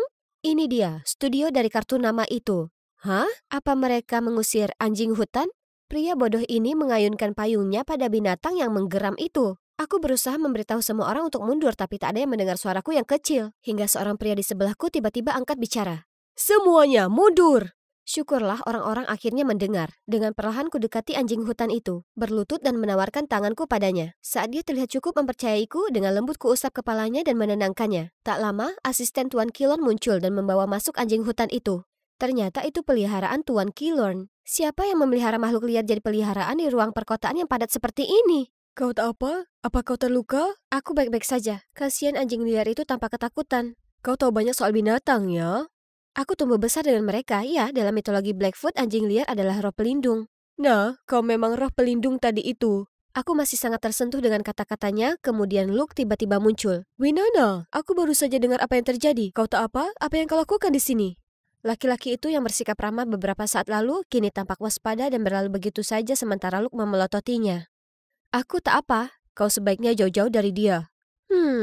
Luke sepertinya tak suka dengan laki-laki itu. Ada sesuatu yang janggal di antara mereka berdua. Aku pergi dan menemui Jet, mentor kami. Dia memberitahuku tentang peran itu dan mengenalkanku ke Nathan, aktor pasanganku yang kebetulan adalah laki-laki yang baru kutemui itu. Aku tersenyum lebar dan mengelurkan tanganku ke Nathan, tapi dia cuma mengacuhkanku dan berpaling ke naskah. Halo, apa aku ini hanya orang asing yang berbahaya sekarang? Lalu kami coba akting pembuka.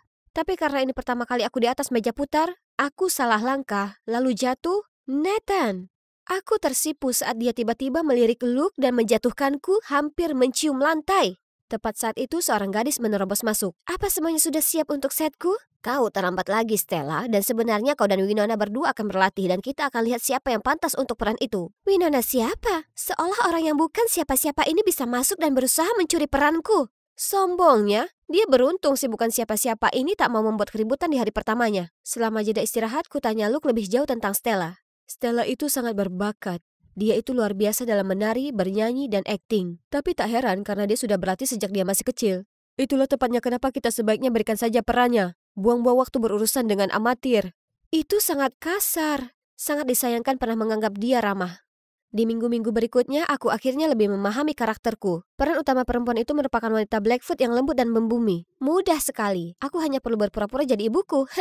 Hanya saja, tambatan hatiku di lokasi si Nathan membuat segalanya menjadi sulit. Di panggung, dia menolak lakukan kontak mata denganku. Tapi dia tak punya kesulitan saat dia di atas sana dengan Stella. Setiap hari aku makan siang dengan Luke, sedangkan Nathan dan Stella terkekeh di sudut ruangan yang lain. Bertingkah seolah mereka pasangan paling berkuasa di sini. Apa mereka benar-benar jatuh cinta? Oh, Winona, tolonglah. Kenapa kau harus peduli? Setelah makan siang, kuacuhkan tatapan tajam Stella dan fokus menjadi kekasih Nathan di panggung. Nyanyian macam apa itu? Beri aku waktu istirahat saja. Itu cukup, Stella. Sebenarnya aku baru diberi informasi Tuan Kilon saat makan siang kalau Winona mendapatkan peran itu. Hah, lucu sekali. Tidak, ini bukan bercanda. Lihat penampilanmu akhir-akhir ini, Stella. Agak mengecewakan. Winona, teruskan kerja yang bagus ini. Stella terlihat seolah darahnya baru saja tersedot keluar. Aku berseri-seri menghadap Luke. Tapi anehnya dia tampak khawatir dan lari mengejar Stella. Apa dia punya perasaan padanya? Lihat itu. Kenapa dia tak mengakui saja perasaannya ke Stella dan sudahi tragedi cinta bertepuk sebelah tangan ini? Bukankah ini karena kau dan Stella pacaran? Dan itu juga sebab kau setengah hati tiap kali berada di lokasi set denganku? Bukan, hanya saja aku tak bisa mengontrol diriku tiap kali kita bertatap mata. Apa maksudnya begitu? Selamat ya, aku selalu tahu kau pantas mendapatkan peran ini. Dia benar, aku bekerja sangat keras untuk ini. Aku sudah sedekat itu meraih mimpiku saat ini. Hari berikutnya aku bergegas menuju gladi bersih resmi pertama dan berakting sepenuh hati di depan Tuan Kilor dan seluruh kru. Aku sedang menari mengikuti lagu sentimental Luke saat pintu terbanting terbuka. Itu ibu? Aku tak percaya kau bohong padaku dan datang ke sini lakukan tindakan bodoh ini. Oh tidak, Tuan Kilor menjadi pucat sementara Jet terkesiap saat melihat ibu. Ku coba minta untuk menyelesaikan adegan itu tapi... Baiklah, biarlah seperti ini. Sampai kau akhirnya paham kau bukan lagi putriku. Ibu lalu segera keluar dari sana. Tuan Kilor memberitahu semua orang untuk istirahat lalu ikut pergi. Aku segera datangi Luke dan bertanya apa dia memberitahu ibuku kebenarannya. Tapi saat dia tergagap, Tuan Kilor mendatangi kami berdua. Aku tak tahu kau harus berbohong pada ibumu untuk sampai di sini. Ya, sayangnya begitu. Ibu tahu tentang mimpi beraktingku tapi ia selalu bersikap negatif akan itu. Apa benar begitu? Ya, kau lakukan pekerjaan dengan baik. Teruskan berlatih untuk pertunjukan. Dan mungkin, ajak aku ke ibumu kapan-kapan dan akan kucoba jelaskan ini padanya. Terdorong oleh umpan balik sutradara, keesokan harinya dengan percaya diri aku berakting. Namun Jet sepertinya tak puas dan mengkritik gerakanku mengatakan kalau itu terlalu kaku. Winona, aku berikan peran itu ke Stella. Kau perlu latihan lebih lanjut. Apa? Aku bukan mainan yang bisa kau lemparkan ke sana-sini. Apa ini semua hanya sebuah pertunjukan agar aku dan dia saling diadu domba? Ada apa itu tadi? Kenapa berubah? Kau tak memenuhi syarat, kembalilah kepada ibumu. Apa urusannya ini dengan ibuku? Aku tak tahu apa yang terjadi, tapi aku yakin akan satu hal. Aku perlu membuktikan diri. Jadi aku tinggal di studio untuk berlatih, berayun, dan melenggangkan jiwaku di bawah cahaya studio hingga tak sengaja kakiku terkilir. Tepat saat itu Nathan datang dan membantuku berdiri. Kenapa kau masih di sini? Kulihat kau tetap di sini, jadi kupikir aku akan tinggal lebih lama. Saat dia berbicara, dengan lembut ditekannya kantung es ke pergelangan kakiku. Kurasakan getaran dalam diri, tapi tiba-tiba aku ingat sikapnya sebelumnya dan mendorongnya menjauh. Siap untuk berdiri, tapi terjatuh ke dalam pelukannya lagi. Kau pasti berpikir aku ini pelin-pelan, tapi aku hanya tak ingin Luke salah paham akan segalanya. Apa maksudmu? Kita hanya berteman, dan ada apa antara kau dan Luke? Kemudian dia memberitahuku kalau dia dan Stella dulu sahabat baik di sekolah akting. Hingga Luke muncul. Luke langsung tertarik dengan Stella dan minta Nathan untuk mencomblangkan mereka. Nathan tentu saja dengan senang hati setuju. Tapi hari berikutnya Stella tiba-tiba mengungkapkan perasaannya ke Nathan tepat di depan Luke. Luke tidak menerimanya dengan baik dan mengira aku mempermainkannya. Dia membenciku sejak itu. Jadi kau dan Stella hanya teman? Kami berteman. Stella mungkin tampak kekanakan, tapi dia sebenarnya baik. Dia menghadapi banyak hal dalam dirinya. Aku hanya memperhatikannya. Tapi saat ini dia harus belajar untuk berdiri sendiri karena kurasa aku sudah temukan ruh pelindungku. Ruh pelindungnya? Kami sangat dekat. Aku bersumpah kami hampir berciuman. Tapi segera ku lepas dan bilang aku harus pergi berlatih. Gladi resik terakhir adalah kesempatan terakhirku untuk dapatkan peranku kembali saat ini. Aku muncul hanya sebagai pengganti hari ini, tapi saat semua orang bersiap gladi bersih, satu-satunya yang menghilang adalah Stella. Sepertinya tak seorang pun berhasil menghubunginya dan sutradara mulai tak sabar. Jet tak punya pilihan lain kecuali mendorongku ke panggung. Luke sepertinya tak senang dengan pergantian ini dan tiba-tiba memainkan piano lebih cepat dari yang kuharapkan. Kebingungan, ku hela napas panjang dan biarkan diriku sendiri terhanyut secara alami mengikuti ritmenya. Saat jeda, aku bertanya pada Luke, kenapa begitu? Hentikan Winona, aku sudah tahu. Kau di sini semua berkat ayahmu sang sutradara. Tapi kau membodohiku dengan cerita kecilmu. Kau paksa Stella menyingkir dari peran yang dipilihnya untuknya. Siapa ayahku? Tuan Killorn? Tepat saat itu aku dipanggil untuk aktingku berikutnya. Masih kebingungan dengan apa yang dikatakan Luke, aku tak bisa fokus dengan bagianku dengan Nathan. Tiba-tiba aku dengar Nathan teriakkan namaku dan loncat untuk mendorongku ke samping. Aku terjatuh ke lantai dan melihat lampu gantung besar mendarat di atas Nathan. Semua orang bergegas untuk memeriksa kami dan di antara kerumunan datanglah ibuku. Kami semua menunggu dokter untuk memeriksa Nathan saat Luke tiba-tiba berujar. Aku minta maaf atas apa yang kukatakan. Jet bilang Tuan Killorn ayahmu dan kalian berdua memaksa Stella untuk melepaskan perannya. Tuan Killorn dan aku sama-sama menatap ibu dengan tatapan heran. Winona adalah putriku? Itu benar, Andrew. Tapi jangan khawatir, setelah Nathan pulih, akan kubawa Winona pulang. Tak akan mengganggumu dan Jet lagi. Tidak, kau ini salah paham. Kenapa kau tak memberitahu soal putri kita? Jet bilang kalau aku memberitahumu dia akan menyakiti Winona. Tunggu, apa ini ada hubungannya dengan kecelakaan itu? Karena tepat sebelum adegan, kulihat Jet berbicara ke anggota kru yang mengatur panggung untuk Nathan dan Winona. Aku akan memeriksa ini sekarang juga. Jadi, drama ini tentang Andrew dan seorang wanita Blackfoot yang jatuh cinta. Ini tentang Anda dan Ibu? Tuan Killorn tak menjawab, tapi melihat ibu dengan lembut dan ibu pun mulai menangis. Tak lama dokter keluar bilang kalau kami bisa menjenguk Nathan. Luke segera menarikku masuk, meninggalkan para orang tua di sana. Bagaimana perasaanmu? Ada yang tak nyaman? Kau tak marah padaku lagi? Ya, maaf bersikap menyebalkan. Itu tak masalah kawan, carilah Stella sebelum dia pergi. Dia bilang dia muak karena dilempar ke sana kemari. Dia cuti untuk mempertimbangkan beberapa hal. Tapi kenapa aku? Bukankah kau? Kami hanya berteman. Berapa kali kau harus kuberitahu? Luke bahkan tak menunggu Nathan menyelesaikan kalimat dan segera keluar. Kuharap mereka mendapat akhir yang bahagia. Dan ini benar-benar akhir yang membahagiakan. Tidak hanya untuk Luke dan Stella yang kini resmi jadian, tapi juga untuk ibu dan Tuan Killorn atau sebaiknya kusebut ayah.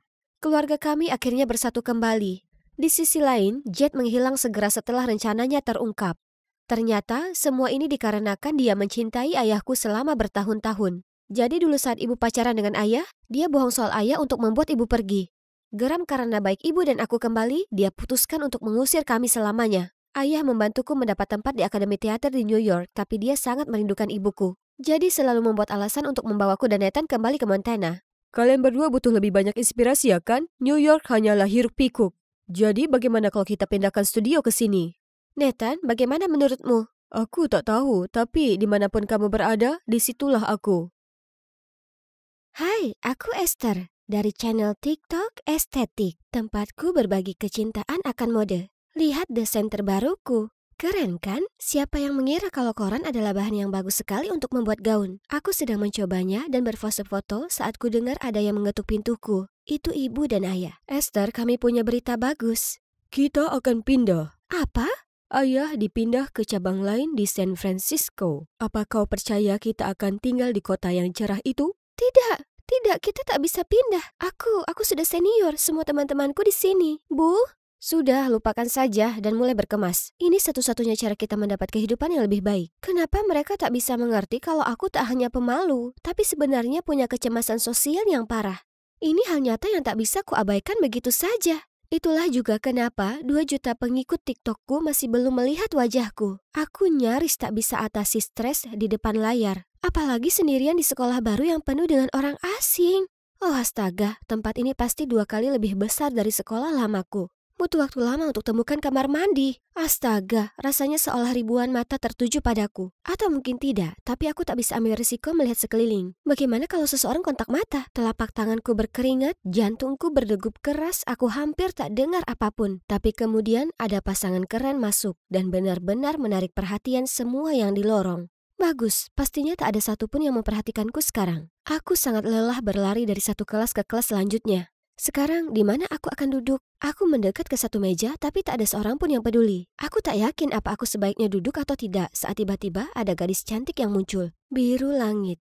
Maaf, oh ya, kau baru, ya kan? Aku Jojo, ketua kelas, ayo duduk dengan kami. Aku mengikutinya ke meja lain. Hai teman-teman, ada tempat untuk 2 orang lagi? Ya, tentu, makin banyak makin meriah. Oh tidak, gadis itu kedengarannya tak terlalu senang ada aku di sini. Tapi akan terlalu canggung untuk langsung berdiri dan pergi.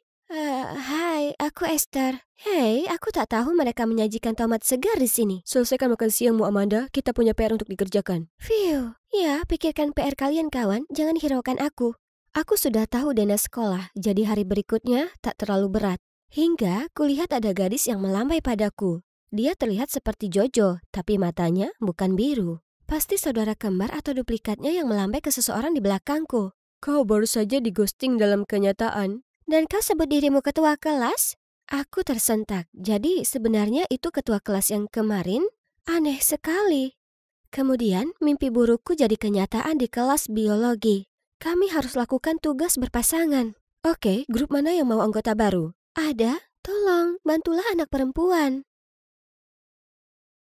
Aku tahu kau putus asa butuh pasangan, Zik. Kenapa kau tak angkat tangan supaya Esther bisa tahu di mana kamu? Kulihat tangan di belakang kelas, jadi aku jalan menuju ke sana. Hai anak baru, Esther kan? Namaku Biru Muda Hijau Zamrud. Hei, apa mataku tampak lucu buatmu, anak baru? Astaga, aku tak bermaksud membuatnya kesal. Jadi, akhirnya aku jelaskan kalau aku punya masalah dengan kontak mata sejak kecil. Jadi, ibu menyuruhku memperhatikan warna mata orang lain supaya ku tatap mata mereka. Ibu bahkan bertanya apa warna mata mereka setelahnya untuk pastikan kulakukan apa yang ia minta. Ya, meski kulakukan, trik itu tak pernah benar-benar membantuku mengatasi kecemasan sosialku. Nyatanya, aku biasanya hanya perhatikan warna mata orang lain, bukan nama mereka atau bagaimana wajah mereka terlihat. Kau aneh, tapi aku percaya padamu. Aku juga tak suka berinteraksi dengan orang lain. Mereka cenderung menggangguku karena mataku. Tak mengherankan kalau kami anak-anak pemalu bisa berteman baik. Zik mengajariku biologi dan kimia sepulang sekolah, sementara aku membantu PR bahasa Spanyolnya. Berkat dia, makan siang tak lagi membuat stres. Kami bisa ngobrol soal anime selama berjam-jam. Dia mendukung sekali obsesiku akan mode. Jadi aku merasa cukup nyaman memberitahunya perihal akun TikTokku. Meski dia masih suka menggodaku dari waktu ke waktu. Pembaca mata, apa warna mata mereka? Kau tahu, Colin dan Amanda yang penuh semangat di sebelah sana itu. Tak mungkin. Aku tak pernah menatap mata cowok ganteng karena aku akan langsung jadi tomat berjalan. Hal yang sama untuk cewek cantik. Aku tak ingin mereka mengira aku coba-coba mengajak mereka bertengkar. Kau begitu menghindar? Apa kau pernah melakukan kontak mata dengan siapapun di sini kecuali aku? Ya, Jojo, cewek bermata biru itu. Biru? Kau tahu kalau matanya coklat, kan? Dia suka pakai lensa kontak. Jojo mengubah warna matanya, rambutnya, dan aksesorisnya setiap minggu. Dia itu seperti bunglon. Sayang sekali dia sepertinya sangat terpesona dengan cowok membosankan itu, si Colin Gray. Wah, seseorang jelas naksir Jojo.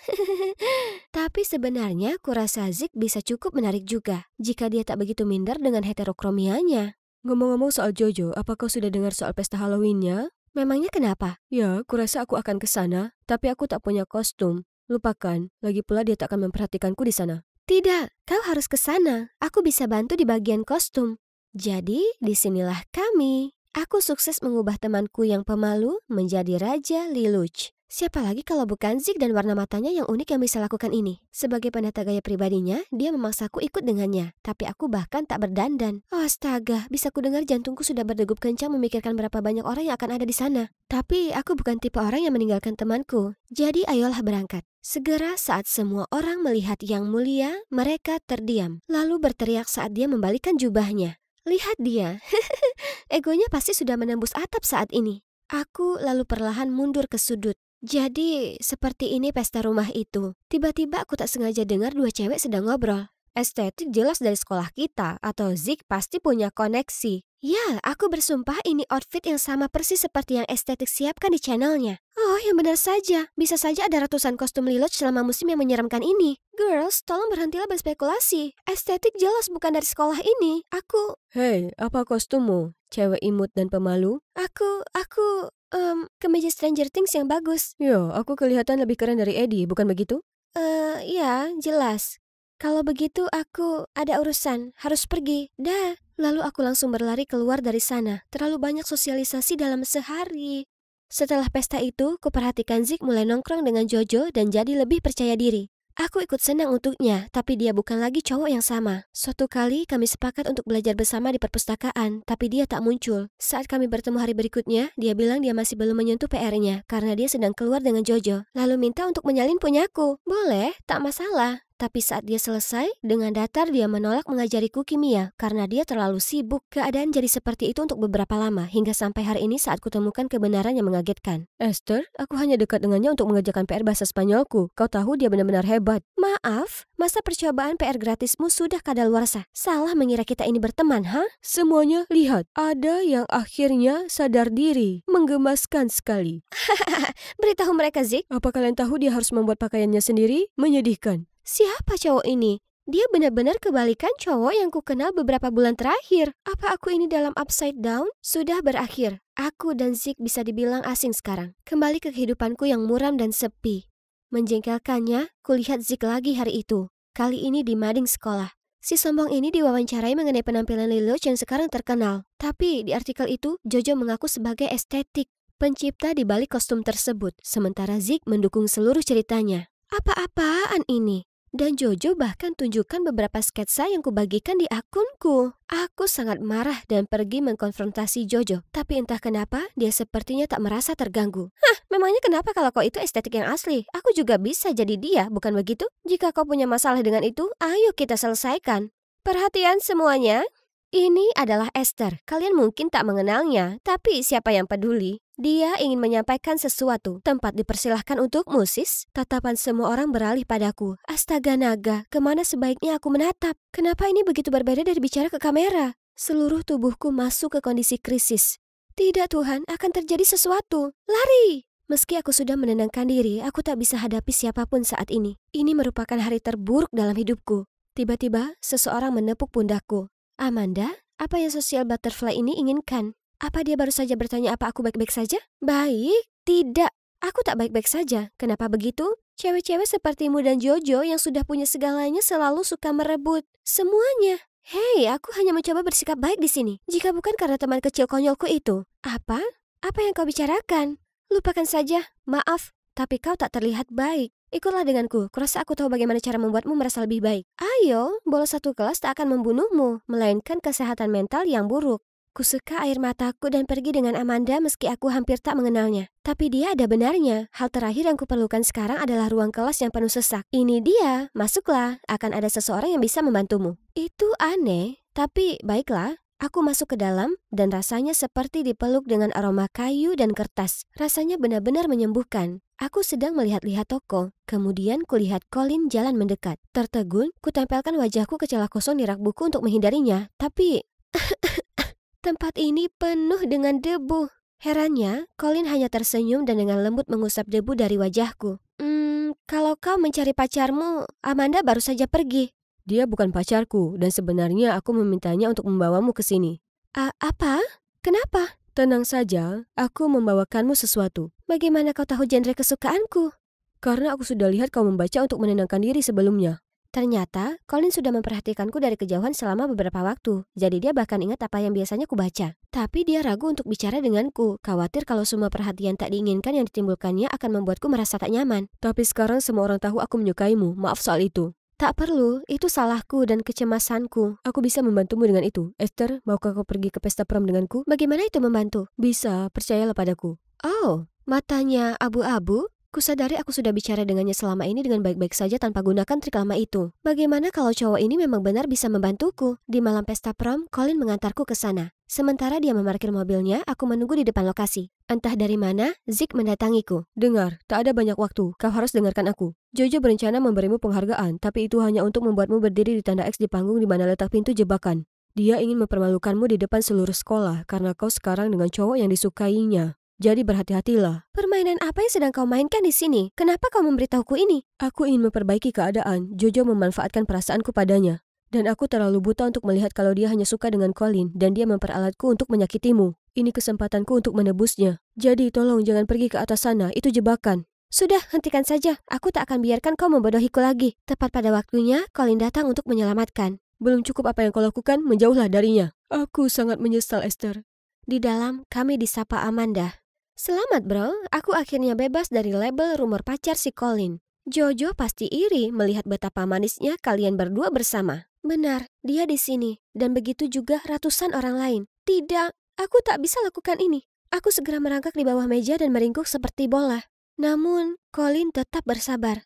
Kau sungguh memukau malam ini. Jujur, gaunmu ini luar biasa. Ayo keluar, biarkan seluruh dunia melihatmu. Seluruh dunia hanya akan tertawa di depan wajahku. Oke, kalau begitu biar ku temani kau. Sebenarnya cukup nyaman di bawah sini. Apa yang kau lakukan? Ya, malam ini adalah malam yang spesial. Dan teman kencanku adalah cewek yang spesial. Jadi, kurasa kita bisa menikmati ini dengan cara yang tak biasa. Kurasakan bagian dalam tubuhku menjadi panas dan kacau. Siapa sangka kalau aku bisa bertemu seseorang yang berusaha keras membuatku senang. Kami ngobrol sebentar, kemudian melihat kalau lampu di luar diredupkan untuk dansa tempo pelan. Ayo, bergandengan tangan, aku dan Colin berayun mengikuti alunan melodi, merasa seperti kami adalah satu-satunya di ruangan itu.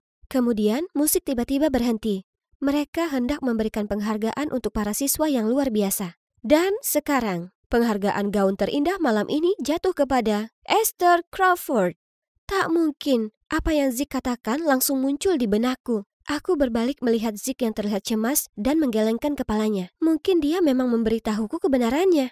Kau tak perlu naik ke sana jika kau tak mau. Colin bersikap pengertian seperti biasanya, tapi kemudian kulihat wajah sombong Jojo. Aku tak bisa biarkan dia menang lagi, jadi kukerahkan segenap keberanianku untuk melangkah ke atas panggung, tapi menghindari tanda X yang dimaksudkan Zeke. Terima kasih semuanya, tapi aku percaya orang lain pantas menerima penghargaan ini lebih daripada aku. Dia tak lain tak bukan adalah ketua kelas kita yang pekerja keras, Jojo. Kau baik sekali, tapi itu milikmu. Silakan maju ke depan untuk menerimanya. Maksudmu di sini? Tidak, satu langkah ke depan. Di sini? Jojo jadi tak sabaran dan segera mendatangiku. Tidak, kau harus berdiri di sini. Balasan untukmu, Jojo. Rasakan perbuatanmu sendiri. Nah, itu materi tajuk utama untuk mading sekolah. Jadi hari ini adalah saatnya. Pengungkapan wajahku yang sudah lama tertunda.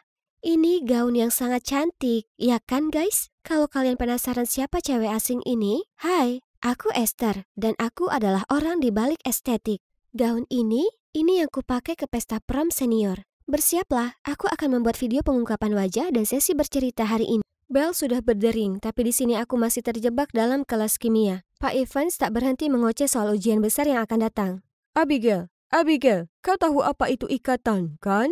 Itu mudah, ayahku selalu membahasnya sepanjang waktu. Surat utang AS, obligasi Jepang, itu merupakan obligasi finansial. Kita sedang membicarakan ikatan kimia, demi Tuhan. Cukup mendekati, bisa saya dapat kenaikan nilai? Cukup, pergi dan temui wali kelasmu sekarang. Ini tak bisa diterima. Astaga, suasana hatinya yang buruk pasti menular ke sesama dewasa. Karena Bu Garcia juga buruk suasana hatinya. Jadi, Abigail, aku akan menjadwalkan pertemuan dengan ayahmu. Ayahku? Tak, dia akan marah dan mengambil semua kartu kreditku. Ini sungguh tak bisa dibiarkan lagi. Nilai-nilaimu menurun. Aku janji, aku akan sungguh-sungguh belajar kali ini. Kumohon, biar kubuktikan itu dengan nilai sempurna di tes berikutnya. Ujianmu berikutnya, kita lihat. Tampaknya ujian akhir pelajaran kimiamu dalam 2 minggu lagi. Itu sempurna, lagi pula aku perlu waktu untuk mencerna semua pengetahuan yang sudah kupelajari. Dan, krisis terhindarkan. Sekarang, di mana Norma? Aku butuh terapi belanja dengan sahabatku. Jadi aku punya 2 minggu untuk menyelesaikan masalah ini. Maksudku, kau bisa saja jejakkan banyak materi di kurun waktu itu.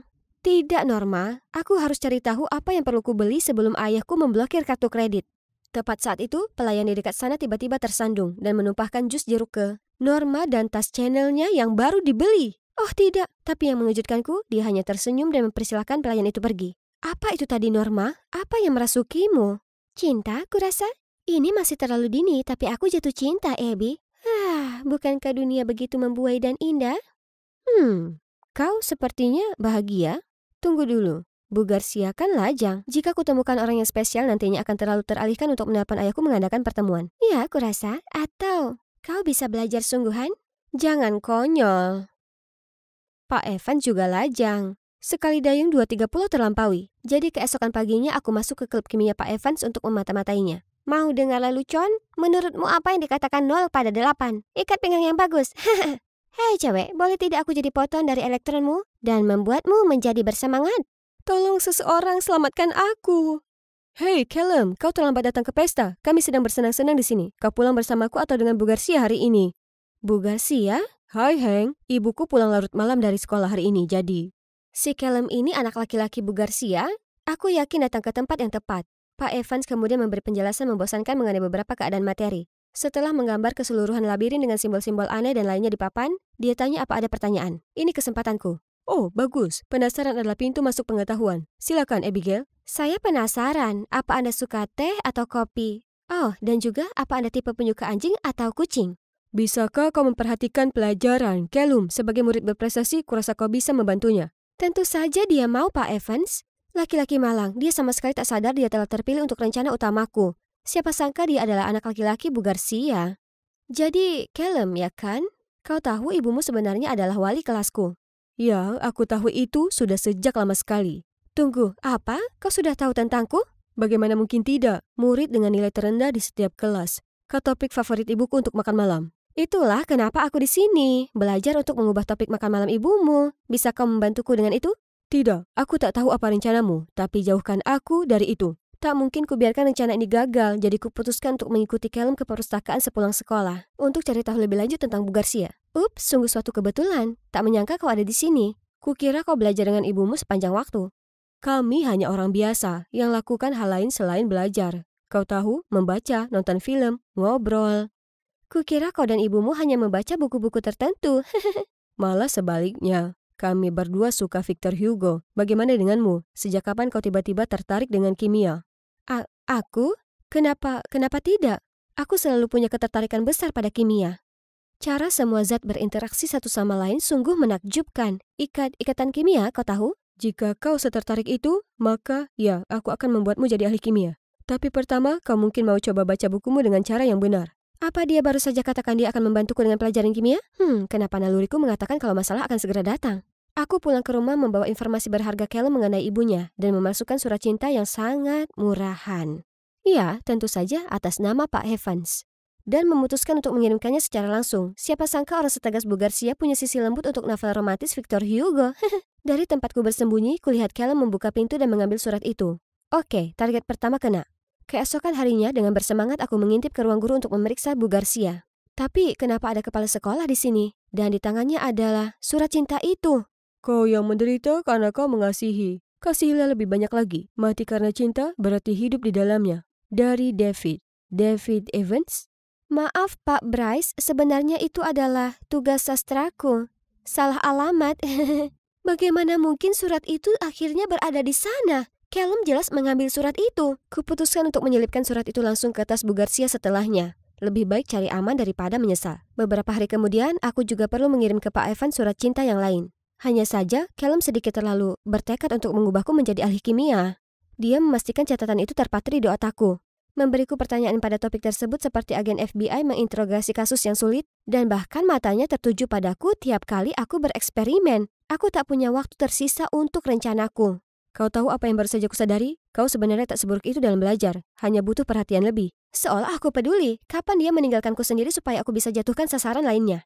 Tepat saat itu, Pak Evans tiba-tiba memanggil Callum ke ruang diskusi di sebelah. Aku harus pergi, selesaikan oksidasi itu. Ingatlah untuk mengukur dengan hati-hati, dan jangan alihkan pandanganmu barang sedetik saja. Jangan khawatir, aku bisa mengatasinya. Segera setelah dia pergi, aku menyelinap ke ruang Pak Evans dan meletakkan surat itu ke dalam tasnya. Tapi saat aku hendak pergi, sesuatu menyita perhatianku. Potret Pak Evans saat masih muda. Astaga, apakah terlalu banyak belajar dan tak ada yang menyayanginya membuat rambutnya rontok selamanya? Dia punya banyak sekali buku di sini. Beberapa di antaranya adalah karya Victor Hugo. Sepertinya Pak Evans dan Bu Garcia ditakdirkan untuk satu sama lain. Oh, sial, eksperimen itu. Aku berlari kembali ke lab dan menuangkan semua zat itu. Tapi itu aneh. Apa yang kubilang padamu? Semua waktu yang dihabiskan untuk eksperimen ini hanya untuk melihatnya terbakar. Oh, tunggu. Zat keunguan apa ini? Mauve. Kita tak sengaja menciptakan warna mauve. Kau sangat brilian, Abby. Aku tak begitu tahu apa yang terjadi, tapi apakah kurasakan pipiku jadi merona? Apa yang merasukiku? Aku tak tahu kalian berdua bisa akrab secepat itu. Sebaiknya jangan terlalu mencolok di depan umum. Melihat Hanks membuat kami berdua jadi merah padam dan tersentak kaget. Itu hanya candaan, tapi entah kenapa hatiku berdebar-debar. Setelah insiden itu, Callum sepertinya tak lagi begitu kesal denganku. Malah, dia cukup perhatian. Dia dengan sabar mau menjelaskan semua yang tak ku mengerti dan membereskan eksperimen kami. Benar-benar ada chemistry yang luar biasa saat bersama. Waktu 2 minggu pun segera tiba, tapi anehnya semua pertanyaan tak sulit sama sekali. Aku tahu semua jawabannya, semuanya tentang topik yang kubahas dengan Callum. Kemudian di hari itu, aku sedang berjalan saat Callum mendekat ke arahku. Pak Evans bilang kau lolos ujian, aku tahu kau bisa melakukannya. Abby, jika kau suka, apa kau mau pergi keluar nonton film? Abby, berita mengejutkan. Aku baru lihat Pak Evans dan Bu Garcia bergandengan tangan di taman sekolah. Ada kemajuan. Aku dan Norma berubah jadi lumba-lumba kegirangan ketika ekspresi senang Callum berubah. Kalian bicara apa? Ibuku dengan siapa? Pak Evans, kau seharusnya berterima kasih. Itu rencananya untuk mencarikan ibumu pacar yang baru. Rencana? Apa itu yang kau maksud kecintaan akan pelajaran kimia? Memangnya kenapa? Itu berhasil ya kan? Ini tak akan terjadi. Tak boleh. Apa masalahmu? Kenapa kau tak ingin ibumu bahagia? Sungguh egois. Callum tak bisa menjawabnya lalu pergi dengan gusar. Dia mengacuhkanku sejak itu, dan kuputuskan untuk mencari pasangan lab yang baru. Ya, itu jika Hank berhenti menghalangi. Kenapa dia selalu ikut campur? Aku memberinya tatapan sinis tapi dia hanya mendorong Callum ke arahku. Terima kasih kembali. Untuk apa? Callum bahkan tak melihat mataku. Aku merasa tak enak pada Callum. Kurasa tak seorang pun ingin melihat orang tua mereka mengancani guru kimia mereka, ya kan? Mengapa ambil pusing? Aku seharusnya senang karena rencananya telah berhasil. Ada apa dengan Callum? Kenapa dia bersikap seolah seseorang sudah membobol rumahnya atau semacamnya? Sebenarnya, ayah Callum meninggalkan mereka beberapa tahun yang lalu. Sejak itu, dia bersumpah tak akan biarkan seorang pun menyakiti ibunya lagi. Itulah kenapa dia sangat menentang rencana perjodohanmu. Itu sangat menjelaskan, tapi tunggu, bagaimana kau tahu soal rencana perjodohan itu? Hank mulai berkeringat sementara Norma terus mengedipkan mata padanya. Hei, kalian berdua menyembunyikan sesuatu dariku? Jangan bilang padaku. Tidak, kami tak pacaran, kami... Kau sendiri yang memberitahu, bodoh? Itu masuk akal.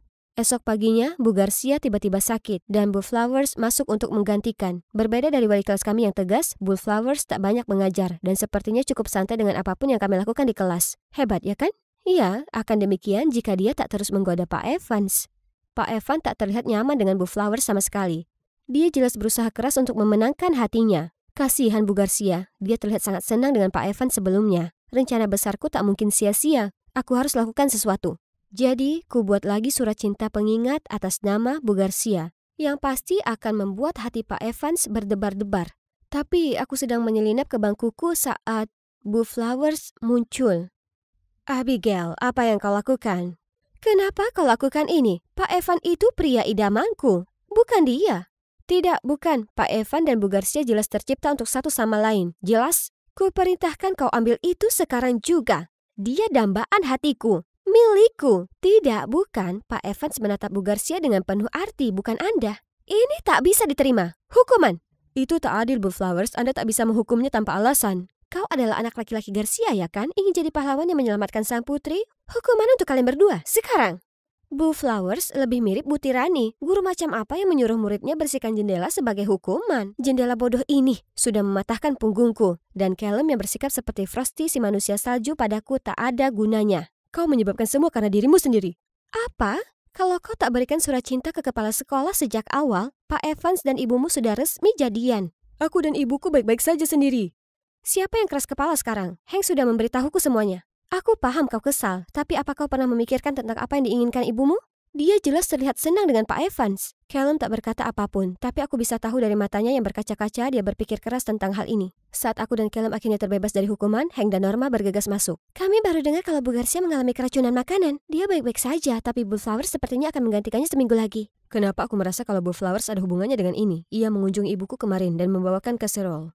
Itu dia, Bu Flowers pasti sudah meracuni Bu Garcia supaya bisa menggantikannya. Tapi ini makin tak terkendali. Apa yang bisa kita lakukan? Bagaimana kalau kita publikasikan semua surat cinta itu secara online supaya seluruh sekolah tahu tentang Bu Garcia dan Pak Evans? Maksudku, jika kau tak masalah?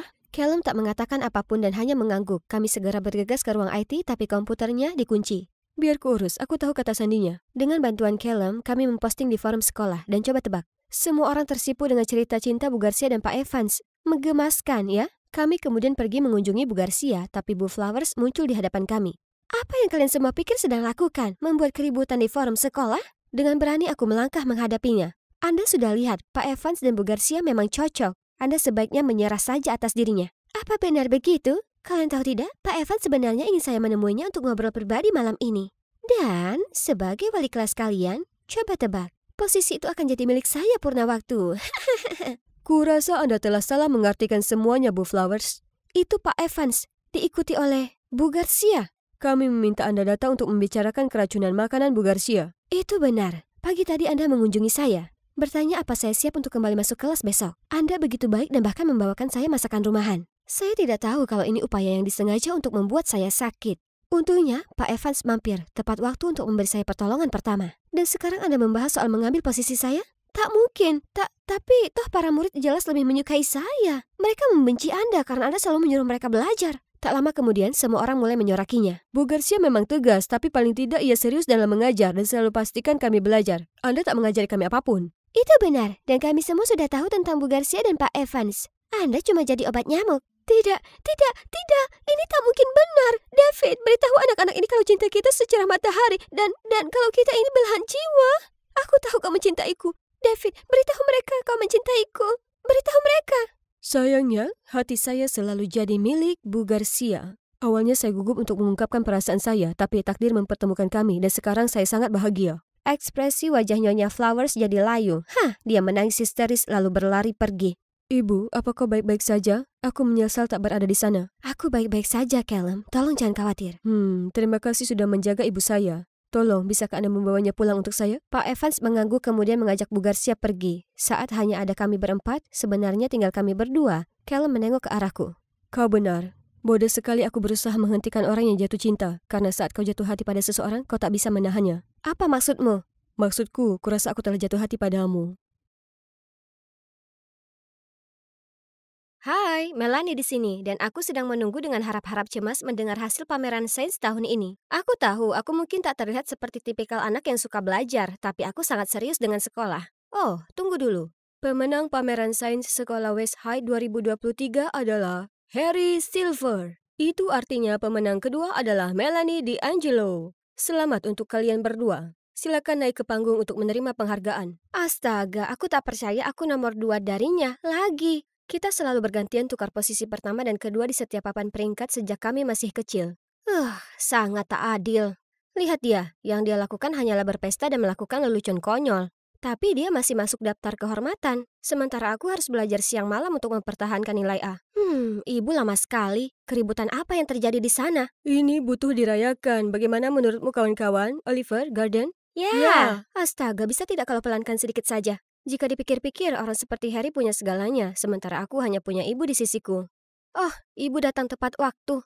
Ayah meninggalkan kami untuk wanita lain beberapa waktu lalu. Jadi ibuku berjuang setiap hari menjadi ibu tunggal. Dia pasti sangat sedih dan kesepian, jadi aku tak pernah menyebut ayah lagi. Kasihan ibu. Semakin aku merasa iba pada ibu, semakin aku marah pada ayah. Hanya sahabatku Izzy yang tahu soal ini, karena kau tahu sangat sulit membuka diri jika kau berasal dari keluarga yang berantakan. Untungnya ada satu hal di dunia ini yang bisa meningkatkan semangatku, sama halnya dengan denyut jantungku. Di hari-hari yang kelam dan gelap ini, gebetanku yang menawan, Cameron.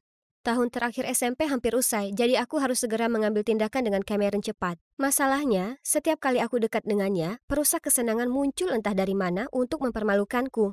Dia terus memanggilku Melanin karena kekurang itu dan tak hentinya menggangguku.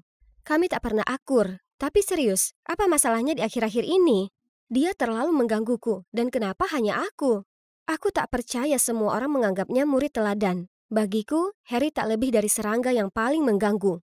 Baiklah, rambut, make up, gigi yang putih bersih, cek. Aku akan mencobanya lagi hari ini, menunggu Cameron di lokernya dengan surat cintaku di tangan.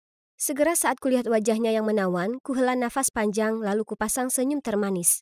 Tapi tiba-tiba, seseorang merusak rambutku dari belakang. Aduh, aku berbalik untuk melihat pelakunya. Harry! Kau tampak panas, dan itu juga menimbulkan aliran listrik juga. Sekarang kau bisa isi daya ponselmu dengan rambutmu. Berterima kasihlah padaku nanti. Ya Tuhanku, tak ada yang boleh lihat tatanan rambut Medusa ini. Rencanaku untuk mengaku gagal lagi, bahkan sebelum dimulai, semua berkat si badut Harry itu.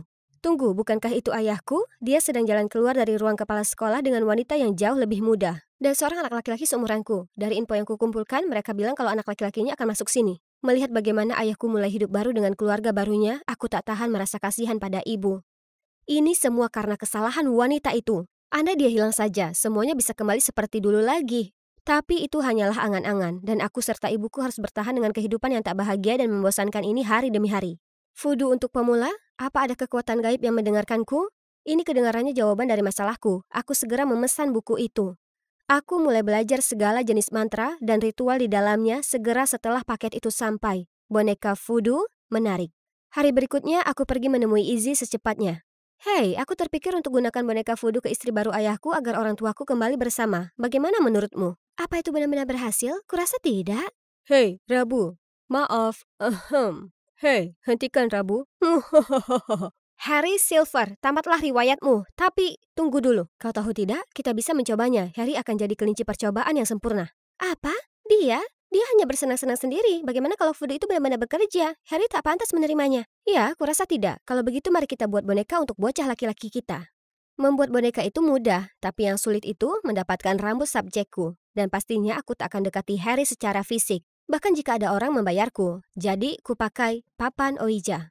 Itu akan membantuku memecahkan kode lokernya. Di sana pasti ada beberapa helai tersangkut di sisi rambut mahal yang dia simpan di dalamnya. Tapi tak satu pun kombinasi itu berhasil. Ini sudah yang ke-10 kalinya. Bagaimana dengan ini? Mari kita lakukan. Tapi hanya ada buku-buku di dalamnya. Membosankan. Kalau begitu, ruang ganti tim. Aku pasti akan temukan sesuatu di seragamnya. Mari kita lihat. Harry Silver, ini dia. Aha, dapat. Aku hendak kabur dari lokasi saat tiba-tiba kulihat anak laki-laki hanya dengan handuk melingkar di pinggangnya. Aku berlari cepat menuju pintu dan berlari lurus melewati lorong. Itu hampir saja. Oke, aku masih harus rampungkan boneka Fudu itu. Dan selesai. Dengan bersemangat kutunjukkan Izzy karyaku kemarin malam. Cukup bagus kan? Ada rambut Harry juga. Apa? Bagaimana kau tahu itu benar-benar punya Harry? Bagaimana kalau itu milik orang lain? Ya, aku... Hei, apa kalian dengar ada orang mesum bermata panda menyelinap di sekitar ruang ganti cowok kemarin? Pergilah! Tapi jangan khawatir, mulai hari ini kita akan gantian jaga pintu masuk untuk menangkapnya. Oh, sungguh kebetulan. Kau cocok dengan deskripsi pelakunya, Melanin. Tapi pasti kau bukan orang mesum itu, kan? Aku sangat marah. Kurasakan asap keluar dari telingaku. Kuharap tatapanku bisa membunuh anak manja itu. Mel, kau meremas lengan boneka itu. Itu akan putus. Waduh, salahku. Berikutnya kulihat Harry ada perban di seluruh lengan kanannya. Tunggu dulu, apa aku yang melakukan itu? Merasa bersalah dan penasaran, aku mendatanginya.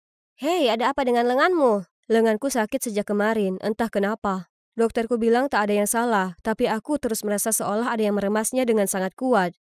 Itu terjadi lagi. Oh, seram. Itu artinya boneka itu sungguh ajaib.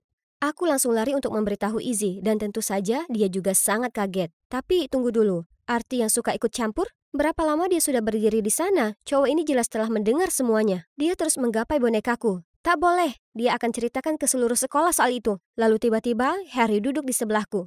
Melanin, lenganku sakit. Suapi aku. Apa yang dia lakukan sekarang? Apa dia tak lihat aku sedang sibuk? Tepat di saat itu, Arti merebut bonekaku. Serahkan padaku. Tidak, Arti. Tidak. Tidak dengan susu di mulut. Ups, maaf. Tiba-tiba aku merasa mual. Itu lebih dari cukup untuk membuat kami semua benar-benar yakin. Tapi mungkin sebaiknya aku berhenti. Aku sungguh merasa bersalah menyeret Harry ke dalam hal ini. Sore itu saat aku hendak membuang boneka itu ke tempat sampah, kulihat Cameron berjalan ke arahku. Apakah Natal datang lebih awal? Hei, aku penasaran apakah kau... Ya, aku sudah menunggu sekian lama untuk hari ini. Seorang okultis? Apa? Maksudku, Arti bercerita tentang boneka Fudu milikmu. Jadi, kukira kau mungkin tahu sedikit tentang mantra cinta. Tapi jika itu tidak benar, aku minta maaf. Kau butuh mantra cinta untuk apa? Lalu, dia mengungkapkan dia ingin memantrai gebetannya, Regina. Jadi selama ini aku tak punya peluang dengannya sama sekali. Tapi hei, mantra cinta kedengarannya ide yang cemerlang. Aku bisa pastikan juga bersatunya kembali orang tuaku. Tentu saja, tapi aku perlu rambutmu dan juga Regina, serta beberapa barang pribadimu agar mantra bisa bekerja. Terang saja akan kugunakan barangnya, tapi pada mantra cinta untukku. Dan kalian tahu apa yang kuberikan padanya? Semuanya sampah dengan beberapa bulu anjing pudelku. Beberapa hari kemudian, kutemukan sebuah kotak hadiah di lokerku. Dari Kamerun. Mantraku bekerja, aku akan punya pacar, dan menyatukan kembali keluargaku. Tapi sebelum bisa kulakukan rencana yang telah lama kutunggu itu, Arti datang padaku dengan permintaan sulit. Membuat boneka voodoo untuk Brad, siswa pindahan yang menempatkan dirinya sebagai laki-laki kejam yang tangguh. Kedengarannya berbahaya, dan aku sudah berjanji pada diriku sendiri untuk tak gunakan voodoo lagi. Tak percaya padaku, lihat sendiri. Kemudian kuikuti dia dan menyaksikan siswa lain diganggu anak laki-laki yang jauh lebih besar. Hei, bukankah itu anak tiri ayah? Oke, Brad ini pantas mendapatkannya. Jadi aku setuju untuk membantu Arti. Hari berikutnya aku datangi Brad setelah kelas di mana dia biasanya cari masalah dengan murid lainnya. Aku berhasil menyelinap di belakangnya dan mengambil sehelai rambut. Oh tidak, ketahuan. Dengan cepat ku taruh rambut itu di boneka. Sebaiknya ini berhasil. Ayolah, kenapa ini tak bekerja? Dan kenapa sekarang? Makhluk kecil menjengkelkan. Stop! Aku tahu suara itu. Syukurlah, kau sentuh dia maka kau akan menyesal. Ya, kami akan menelpon polisi. Brad hanya mencibir lalu pergi. Phew. Apa yang kalian berdua lakukan di sini? Dan Harry, kukira lenganmu terluka. Kemudian Harry dan Izzy akhirnya memberitahuku kalau voodoo itu tak pernah manjur. Izzy tahu kalau Harry hanya menggodaku karena dia menyukaiku. Itulah kenapa dia berusaha mencegahku melakukan voodoo padanya. Tapi dia tak berhasil, jadi dia lalu beritahu Harry semuanya. Jujur, menurutku usahamu itu cukup menakjubkan. Jadi aku berakting seolah itu berhasil untuk menghiburmu dan diriku sendiri. Aku hendak mengakhirinya, tapi saat kau bersikap baik padaku dan bertanya tentang lenganku, kuputuskan untuk melanjutkannya. Oh, ya Tuhan. Sahabatku telah berteman dengan musuh bebuyutanku selama ini di belakangku. Apa aku ini lelucon bagimu? Kenapa kau kesini? Untuk menertawakanku lebih dari yang sudah kau lakukan? Karena aku cemas saat ku dengar kau mengincar Brad. Melanie, kau cewek terpintar di sekolah. Aku tak paham kenapa kau lakukan semua tipu muslihat bodoh ini. Ya, kau bersikap aneh akhir-akhir ini. Sejak kapan kau percaya tahayul? Pilihan apa lagi yang kupunya? Voodoo atau apapun harganya, aku harus satukan kembali orang tuaku. Dan berandal Brad itu adalah anak tiri ayahku. Dia pantas menerima apapun yang terjadi padanya karena telah hancurkan hidupku. Kau tahu apa lagi? Kalian berdua, pergi dari hadapanku selamanya. Lalu aku bergegas pergi. Setelah hari itu, aku tak lagi bicara pada Izzy, dan gangguan tanpa henti dari Harry akhirnya berhenti. Tapi jujur, kurasakan sedikit kehampaan tanpa mereka, terutama dengan adanya karya wisata sekolah yang akan datang. Tentu saja aku tetap ikut, lagi pula siapa yang butuh mereka. Ini kesempatanku dan Cameron untuk lebih dekat, karena sekarang kami rutin bicara. Ini akan jadi perjalanan terbaik yang pernah ada. Aku bukan tipe outdoor selama ini, tapi apakah camping melibatkan tugas fisik sebanyak ini? Hampir selesai. Apa-apaan itu? Bukankah dia sudah berada dalam mantra cintaku? Maksudku, dia bahkan memberiku hadiah. Aku masih terkejut saat Cameron datang untuk membantu masalah tenda. Terima kasih. Tak perlu, tak cukup aku berterima kasih. Mantramu itu bekerja dengan sangat baik. Apa maksudmu dengan itu? Kemudian entah dari mana, Izzy menepuk pundakku. Aku berusaha memberitahumu, mereka berdua sudah saling goda sejak beberapa waktu lalu. Kurasa Cameron hanya perlu mantramu untuk sedikit dorongan spiritual. Itu artinya, tak ada satupun yang pernah berhasil? Sama sekali tak ada harapan menyatukan kembali keluargaku? Merasa terpuruk, aku menangis dan berlari pergi. Aku berlari tanpa melihat lalu menabrak Brad? Melanie kan, tepat yang ingin kutemui. Atau sebaiknya kusebut, adik tiriku tersayang. Apa ibumu mengirimmu ke sini? Lepaskan aku dan menjauhlah. Hahaha. Aku membayangkan betapa menyedihkannya dia pasti sampai ditinggal suaminya. Hahaha. Jika ini di waktu yang lain, aku akan balas melawan. Tapi setelah semua yang terjadi, aku sudah kehilangan semua keinginanku melakukan apapun sekarang. Tak disangka, kulihat seseorang menerjang Brad dan mendaratkan pukulan brutal di wajahnya. Kubilang aku akan membuatmu menyesal menyentuhnya. Aku harus menghentikan Harry sebelum dia mengacaukan wajah Brad hingga tak bisa dikenali. Ini saatnya kita pergi dari sini. Kenapa kau datang menolongku setelah semua yang kukatakan? Aku cukup terbiasa dengan sikap dinginmu. Lagi pula bahasa cintaku adalah mengikutimu kemana-mana dan menggodamu sampai kau memperhatikan atau marah padaku. Konyol. Aku tahu. Di sisi lain, kurasa kau tahu kalau voodoo itu tak ada gunanya. Ya, jadi aku terpikir mantra cinta untuk membuat orang tuaku kembali bersatu. Lalu keluargaku akan menjadi utuh dan bahagia lagi. Tapi sekarang aku tahu, tak ada yang namanya sihir. Kenapa tidak? Sihir itu nyata dan berada dalam dirimu, dan itu disebut memaafkan. Itu tak bisa menghukum mereka yang menyakitimu dan orang yang kau sayang, tapi akan membantumu melepaskan rasa sakit dan penderitaanmu.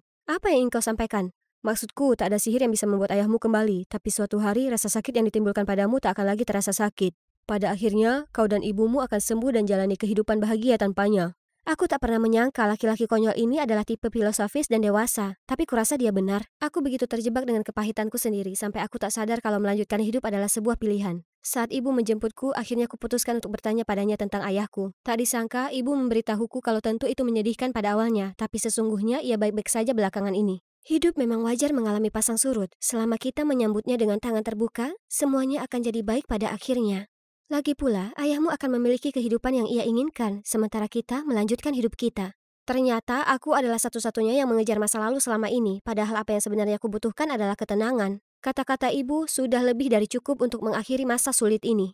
Tahun terakhirku sebagai murid SMA cukup mengesankan. Brett tak lagi jadi masalah semenjak dia mencicipi kepalan tangan Harry. Apa sudah kuberitahu kalau kami jadi trio sahabat? Paling tidak untuk saat ini. Harry tak pernah hentikan kejahilannya, namun alih-alih merasa jengkel seperti sebelumnya, kurasa dia malah sangat menggemaskan dan menawan. Oh, cium saja sudah. Easy.